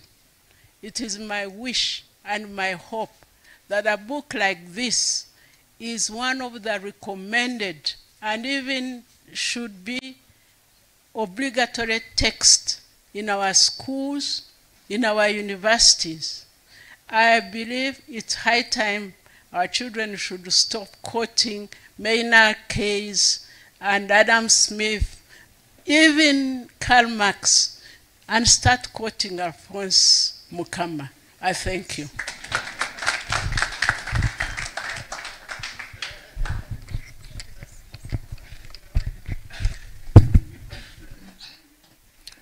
Mes salutations à tout le monde. Je suis Jonathan Mousgiwa Kabouya. Je suis étudiant ici à ILK. J'ai fait le terminal, 3e année donc. Donc, je voulais d'abord commenter parce que j'ai pas eu encore l'occasion de lire l'ouvrage, mais je crois que c'est pour bientôt. Bon, ma question est celle-ci. Mais d'abord, avant de poser ma question, je vais commenter un peu sur l'histoire. Donc, on ne peut pas vouloir avoir la connaissance si on décide d'ignorer l'histoire. Moi, je crois que nous, les Africains, nous avons choisi et nous continuons à choisir d'ignorer notre histoire. D'abord, il y a eu l'esclavage. Après, il y a eu la colonisation. Et aujourd'hui, nous sommes dans les néo-colonisations.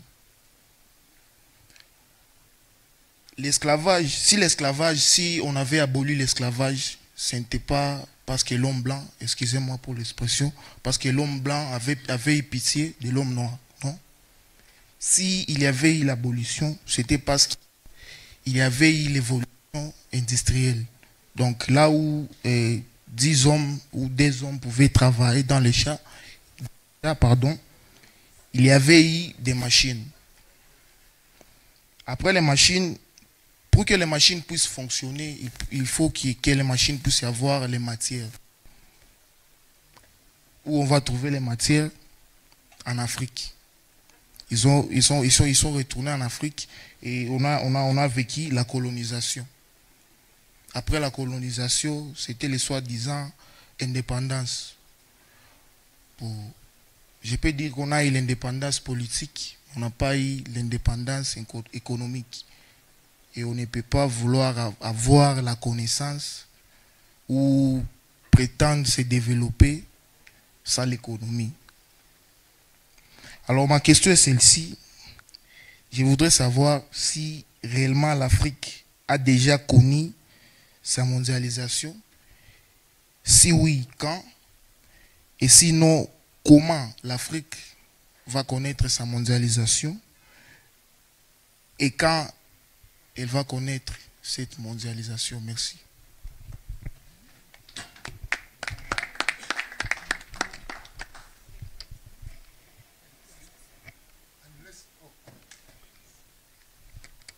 Thank you. Good afternoon. Yeah, I'm Raisa Umurerwa. I'm also a student here. And I want to thank, first of all, the author, Alphonse, for presenting such an interesting book to us. And also, I want to thank the institution of ELK for allowing us as students also to attend this memorable event. And so, my question is, it's relating to the 4th chapter of the book, which said, post-independence and colonialism dependency. And the main points was cultural dependency, state sovereignty, and leadership deficit. So I want to emphasize on state sovereignty. My question is, we see that most African countries they are developing countries, and they say that they are sovereign, but I was wondering if they are really sovereign, because we see that we depend mostly on these European countries economically, culturally, in many aspects we depend on European countries, and yet we claim that we are sovereign states. So I wanted to ask if African countries, including Rwanda, if they are really sovereign states. And also, I wanted to ask, what are, if they are not sovereign states 100%, so what are the consequence, economic consequence, and other consequences to the African developing countries? What are the consequences if they are not really sovereign states? Yeah, thank you. Can that be the last, please? So, because they would really like us to forget. They've been very...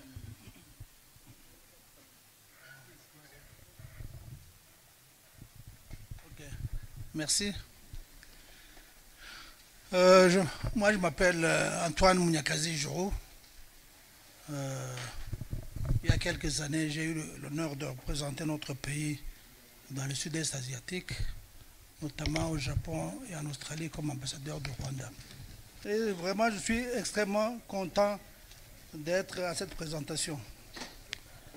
J'ai demandé, dernièrement, quand j'ai vu Alphonse, je lui ai demandé, mais quand est-ce que tu as le temps quand est-ce que tu as eu le temps d'écrire ce livre?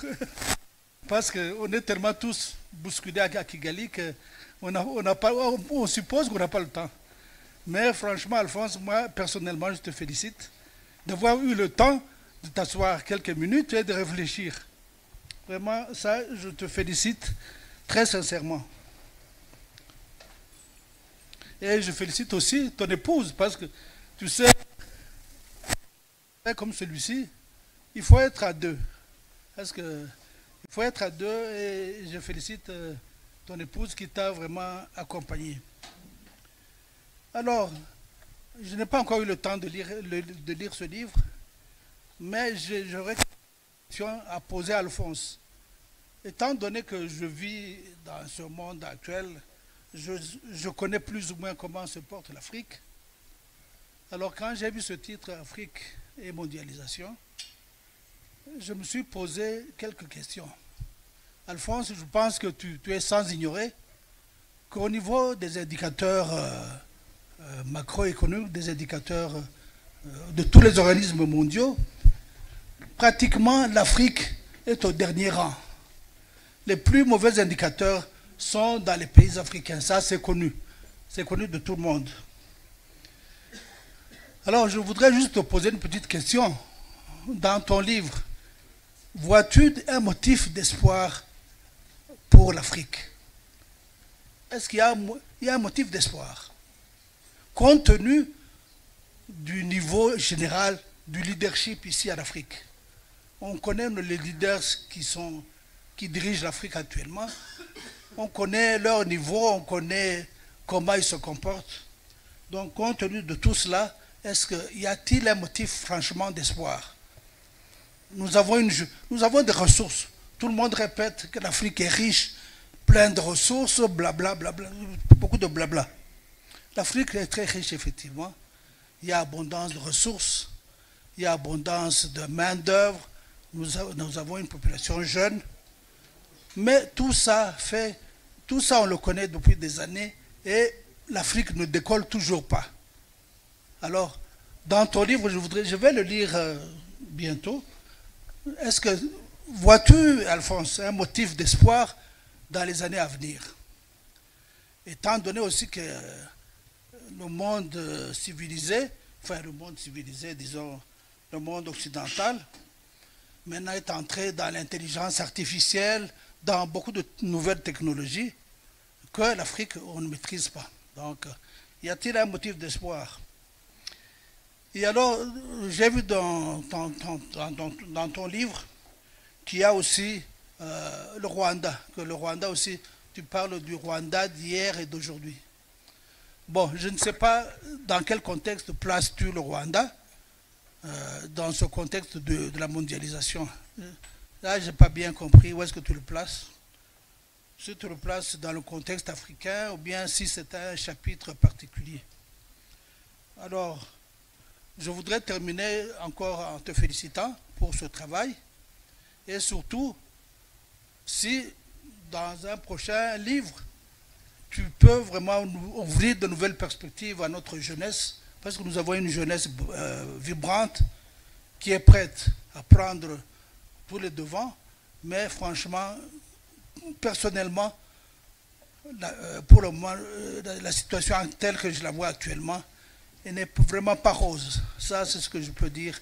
Mais éventuellement, dans le futur, peut-être qu'il y aurait des motifs d'espoir. Merci.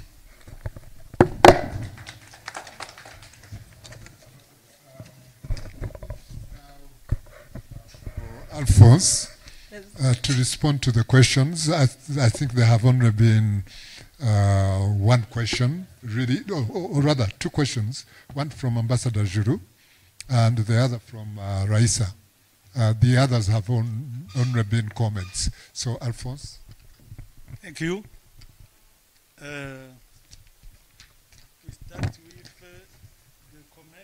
start with the comment of Jonathan. Est-ce que l'Afrique a déjà connu sa mondialisation? Have Africa started his own globalization? Jonathan, first response, globalization is just the exchange, economic exchange with other countries. We cannot have our own globalization. We are in the globalization with all the countries. But I understand your question very well. You are talking about the place of Africa in the globalization. Now, we are in a globalization, but in a very bad place. Amilcar Cabral, the hero of Guinea-Bissau, said that the Western countries, l'Occident, they have put us in their train. They have put us, Africa, in their train, and they have put Africa at the last place. At the last place, not on the front seat. Because in the train of globalization, developed countries are in the best places, in the front place. And the poor countries are at the back. I think you understand very well what I say. Now, what we have to do, African have to change its place. Nobody can come and tells Africa, stand up and come go to sit in a best place. It doesn't work like that. It is Africa itself who must stand up and go to sit at the front place with the other big countries. That is the response I can give to Jonathan.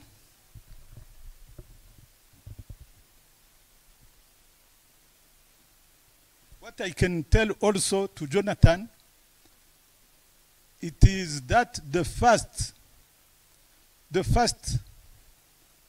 Black Republic, it was in Brazil. You will see it in the book. Slaves did what they call mutinery, rebellion, and refused to continue being slaves. In Brazil, those black, they struggled, created their own country in Brazil. It was the Republic of Chilombo.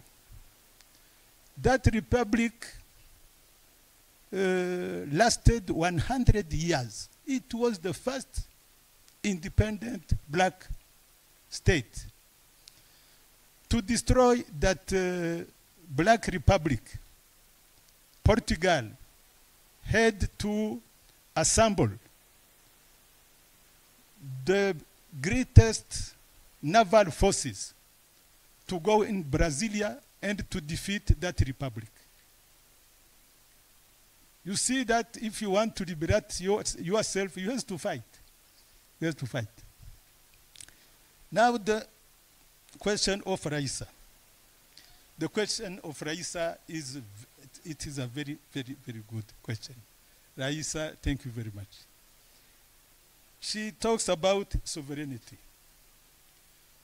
Sovereignty here in Africa, there is a big confusion between independence and sovereignty.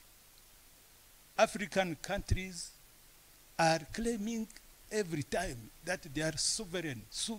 I am sovereign, we are sovereign countries. Yet, they are only independent. Independent, you have a flag, and you are registered in New York.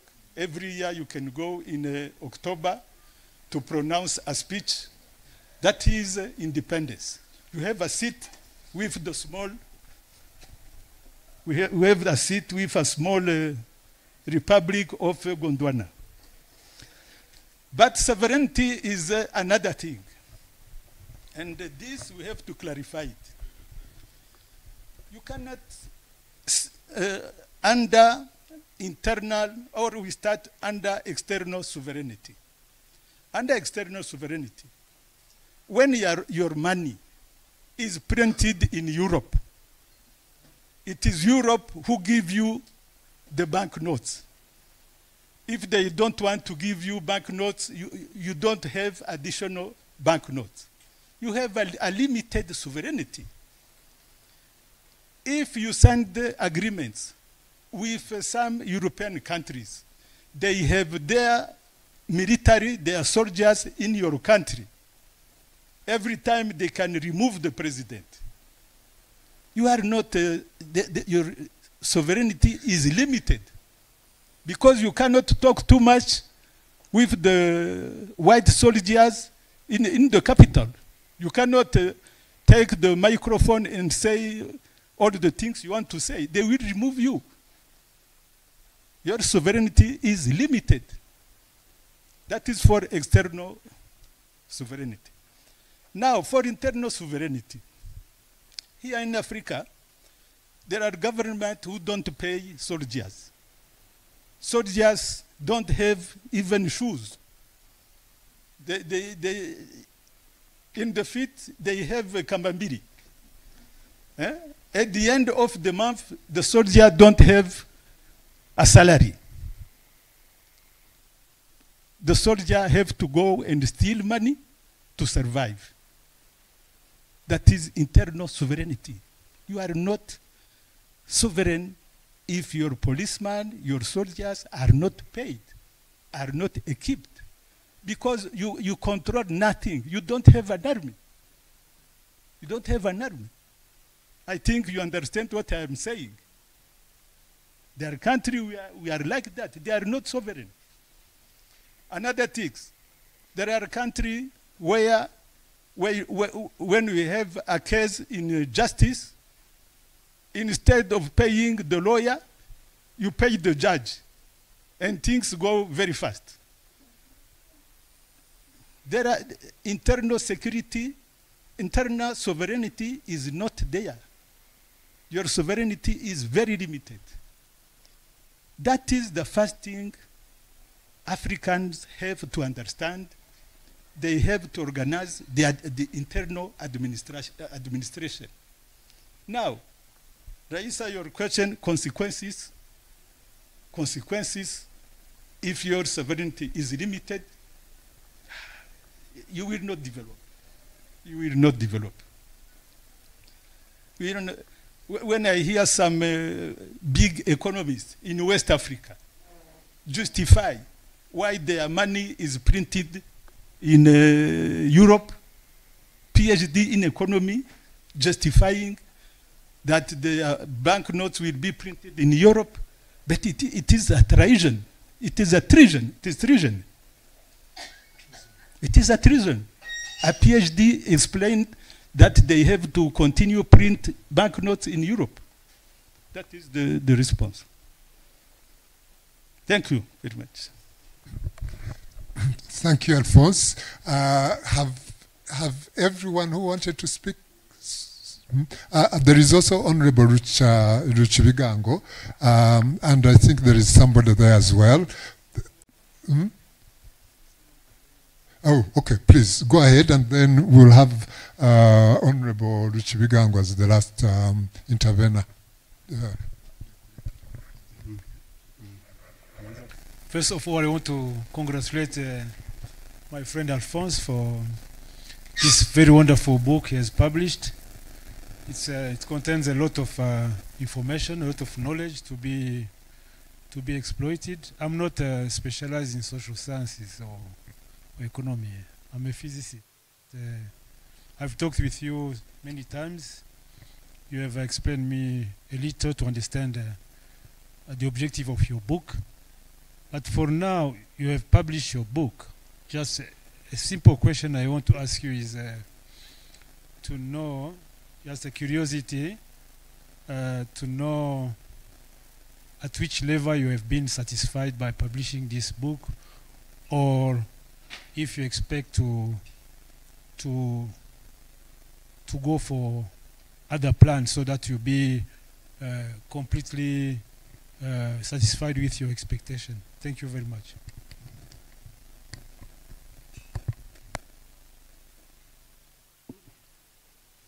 I have forgotten to respond to the question of Ambassador Munyakazi. Ambassador Munyakazi, he asked if there is hope for Africa. If there is hope for Africa. Here, I just can say that we have to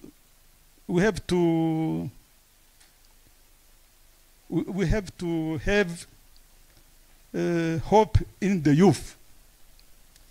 If the youth understand very clearly how the challenges are, if they are very well educated, as Professor Balinda explained here, integral education, the youth can achieve the objective to put Africa on the top. And I will tell you that during colonization, people who lived during colonization, they couldn't imagine that one day Africa will be free. They couldn't understand. They had the impression of the situation will last that way forever. And now, at this point, we think that this globalization will last forever as it is. That is the first impression. But the world doesn't work that way. Things keep changing. In 20, 30, 50 years, with confrontation between superpower, the rules of globalization can change very quickly. You had that President Biden, for example, he said that he was supporting the idea of taxing multinational corporation. He just said that he was supporting that. It is a revolution. It is a revolution, just that President Biden accepts that we can start taxing multinational corporation. And that was possible. That was possible because there were many social forums who was organized in the year 90s to Seattle, to Porto Alegre. Those organizations of civil society called altermondialists. They did a struggle, a very big struggle, and America, IMF, World Bank understood that the huge super profit that those companies, multinational corporations, those huge super profit cannot continue go in the pocket of 1% of the global population. The global population, I don't remember, I think it is 5 billion, I think, 5 or 7 billion, close to 9. And 1% of that population will put in the pocket 85% of the wealth, the global wealth. It is not sustainable. It is not sustainable. Things have to change, and things will change, absolutely. Now, how Rwanda comes in the context of the book? Rwanda comes as an example of bad leadership between post-independence, between 1962 at independence to the genocide. There was an ethnic-based government who organized massacre of its population, sent 100,000 people as refugees in neighboring countries. And that government is an example of a failed leadership. That is how it came here. But for the perspective for the youth, the perspective of the youth have to be trained, educated, as Professor Balinda said. The youth has to be very well trained. They will understand very well the challenges, and they will decide by themselves what they will do. And they will decide very well because they have been trained very well. But if they are not trained, they will do nothing. If they are not very well trained, they will do nothing. That is why Professor Rwigamba Barinda said that education is the key issue for the development of Africa. Thank you very much. Bofis now. Professor Bofis asked the question of satisfaction. The question of satisfaction will be asked. That question, I will be happy if the audience is happy. If tomorrow they tell me that a Bofis is happy, I will be happy also. Yeah. But if they tell me tomorrow that Bofis has lost his time to come to ILK, to the launch of the book, I will be very sad. So I'm waiting for the feedback. We will see if the book is useful for the youth.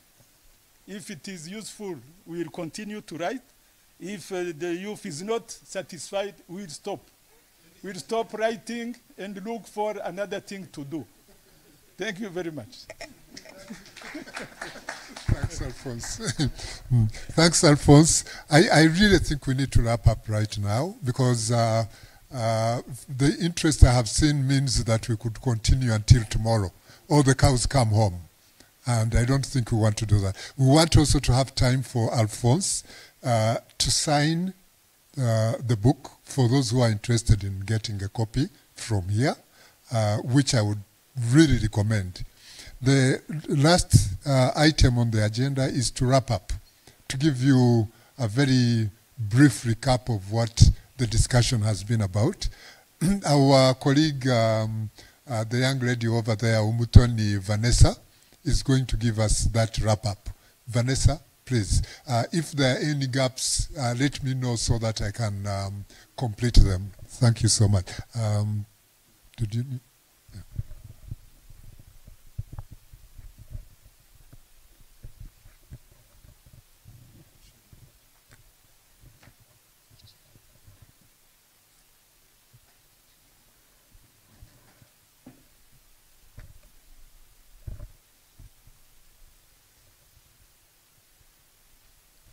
Dear distinguished members of parliament, dear esteemed guests and respected colleagues, I am Umutoni Vanessa.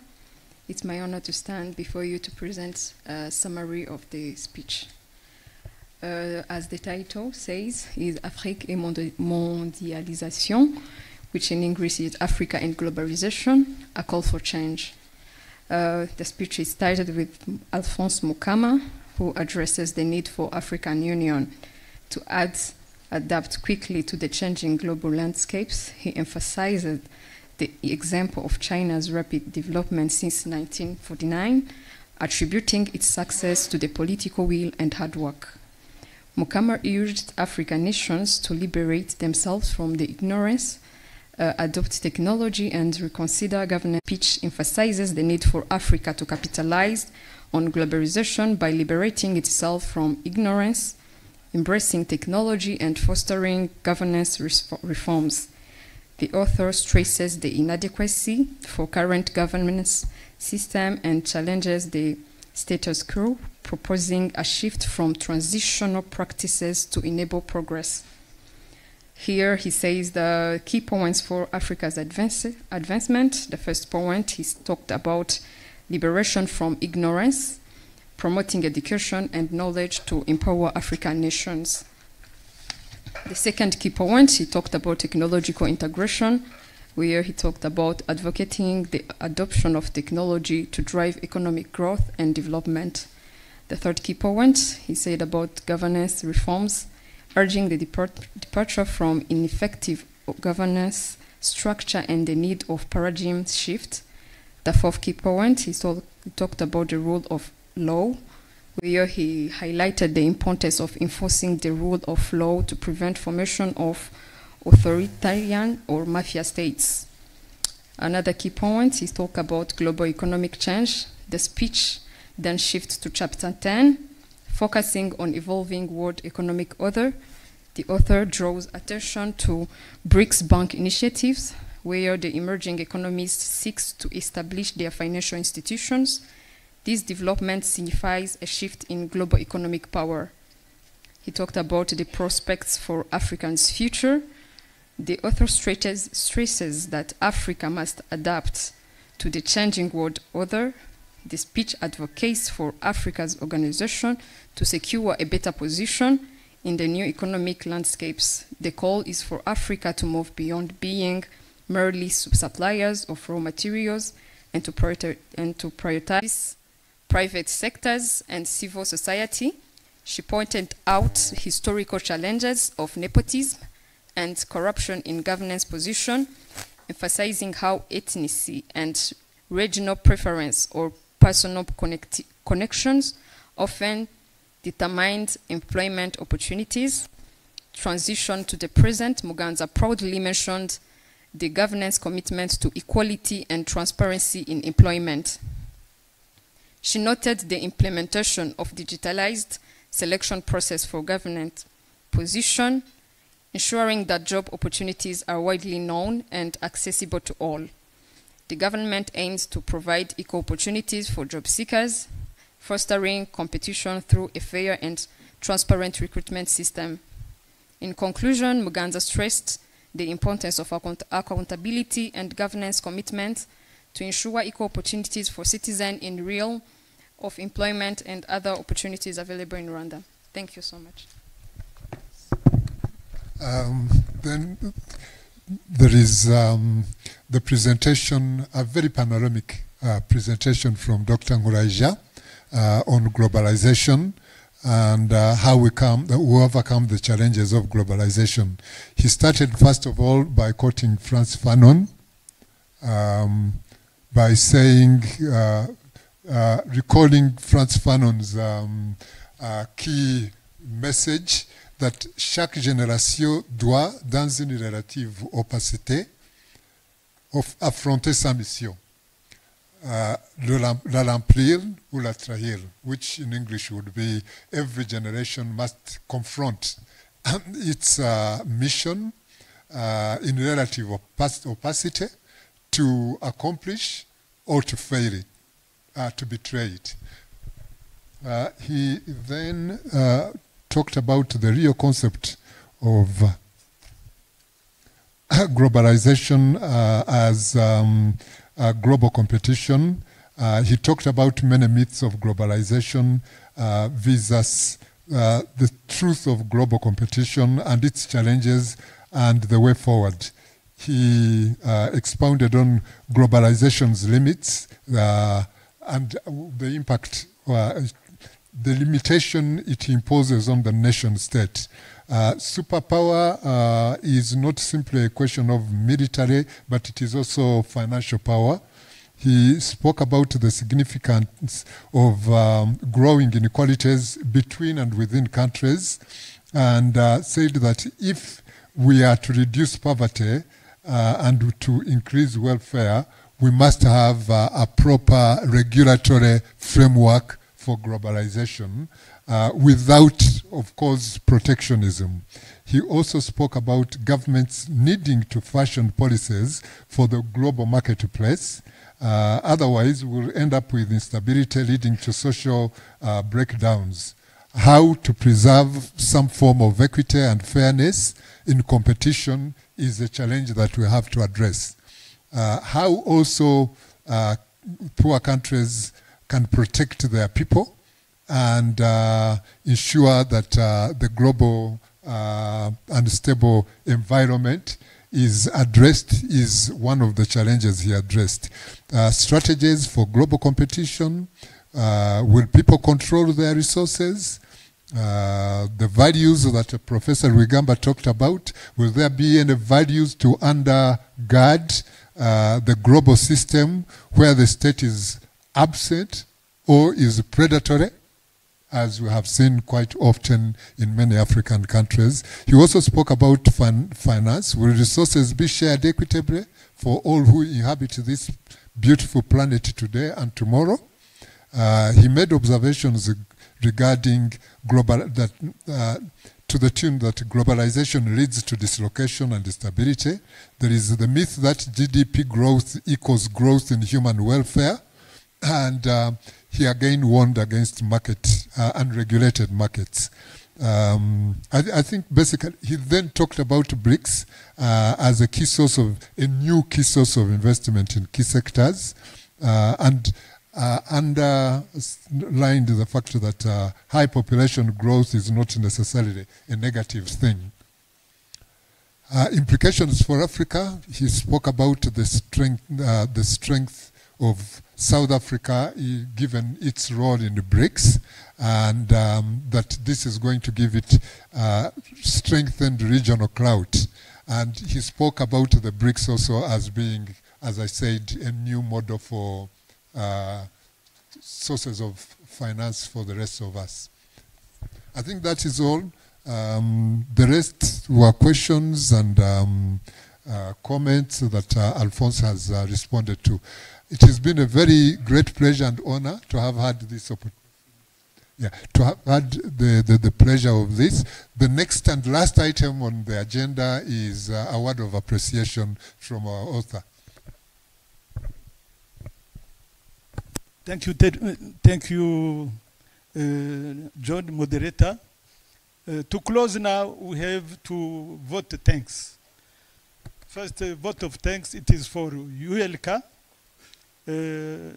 First and foremost, I really thank God for the completion of this book, which had taken years to publish. This book is mainly about leadership and governance in Africa, and I particularly want to acknowledge Her Excellency, the President Paul Kagame, for beaming the light of transformative leadership on the continent. That is the first vote of thanks. Secondly, I owe a debt of gratitude to the President of the ULK for graciously offering us this beautiful venue for the book launch and for being present in person for the launch. A special mention to Becky, the director of ULK, and Joseph, another, and their team for ensuring all the logistics and the refreshments. We are grateful and honored by the chief guest, Senator Juvenal Nkusi, for accepting to preside over this book launch. Thank you for encouragement, and allow me to also thank most sincerely the MC Jules Ndenga, moderator John Sendanyoye, and the brilliant panelists who have brought this book to life with their reflections. Thank you so much for this intellectual stimulation. To you all who have taken your precious time to attend the launch of my book, my deepest appreciation. Without your presence, this launch would not be successful. Merci. Last now, there is a remerciement in the book. There is a remerciement who are written in the book.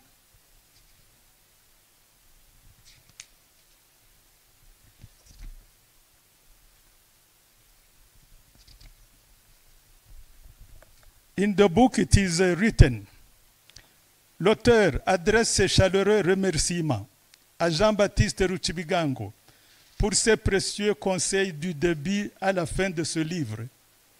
Il adresse également ses remerciements au docteur Diogène Bideri pour la lecture de la première version du livre ainsi que ses critiques pertinentes qui ont permis de mieux structurer ce livre. Joséphine Chila Opar a été très active dans la négociation des images du livre et il l'en remercie. L'apport de Jean-Luc Galabert dans la mise en forme de la dernière version du livre a été déterminante. Il lui dit aussi grand merci. À tous ceux qui ont contribué à la sortie de ce livre et qui ne sont pas cités ici. L'auteur les a remerciés également. Ces pensées vont également à feu Dr Rusibira Julie Kimanuka, qui, durant son adolescence, a contribué à lui faire aimer les livres. Enfin et surtout, il remercie Diana Louise Ofona, son épouse et confidente, pour son encouragement et ses conseils tout au long de ce travail. Nous vous remercions.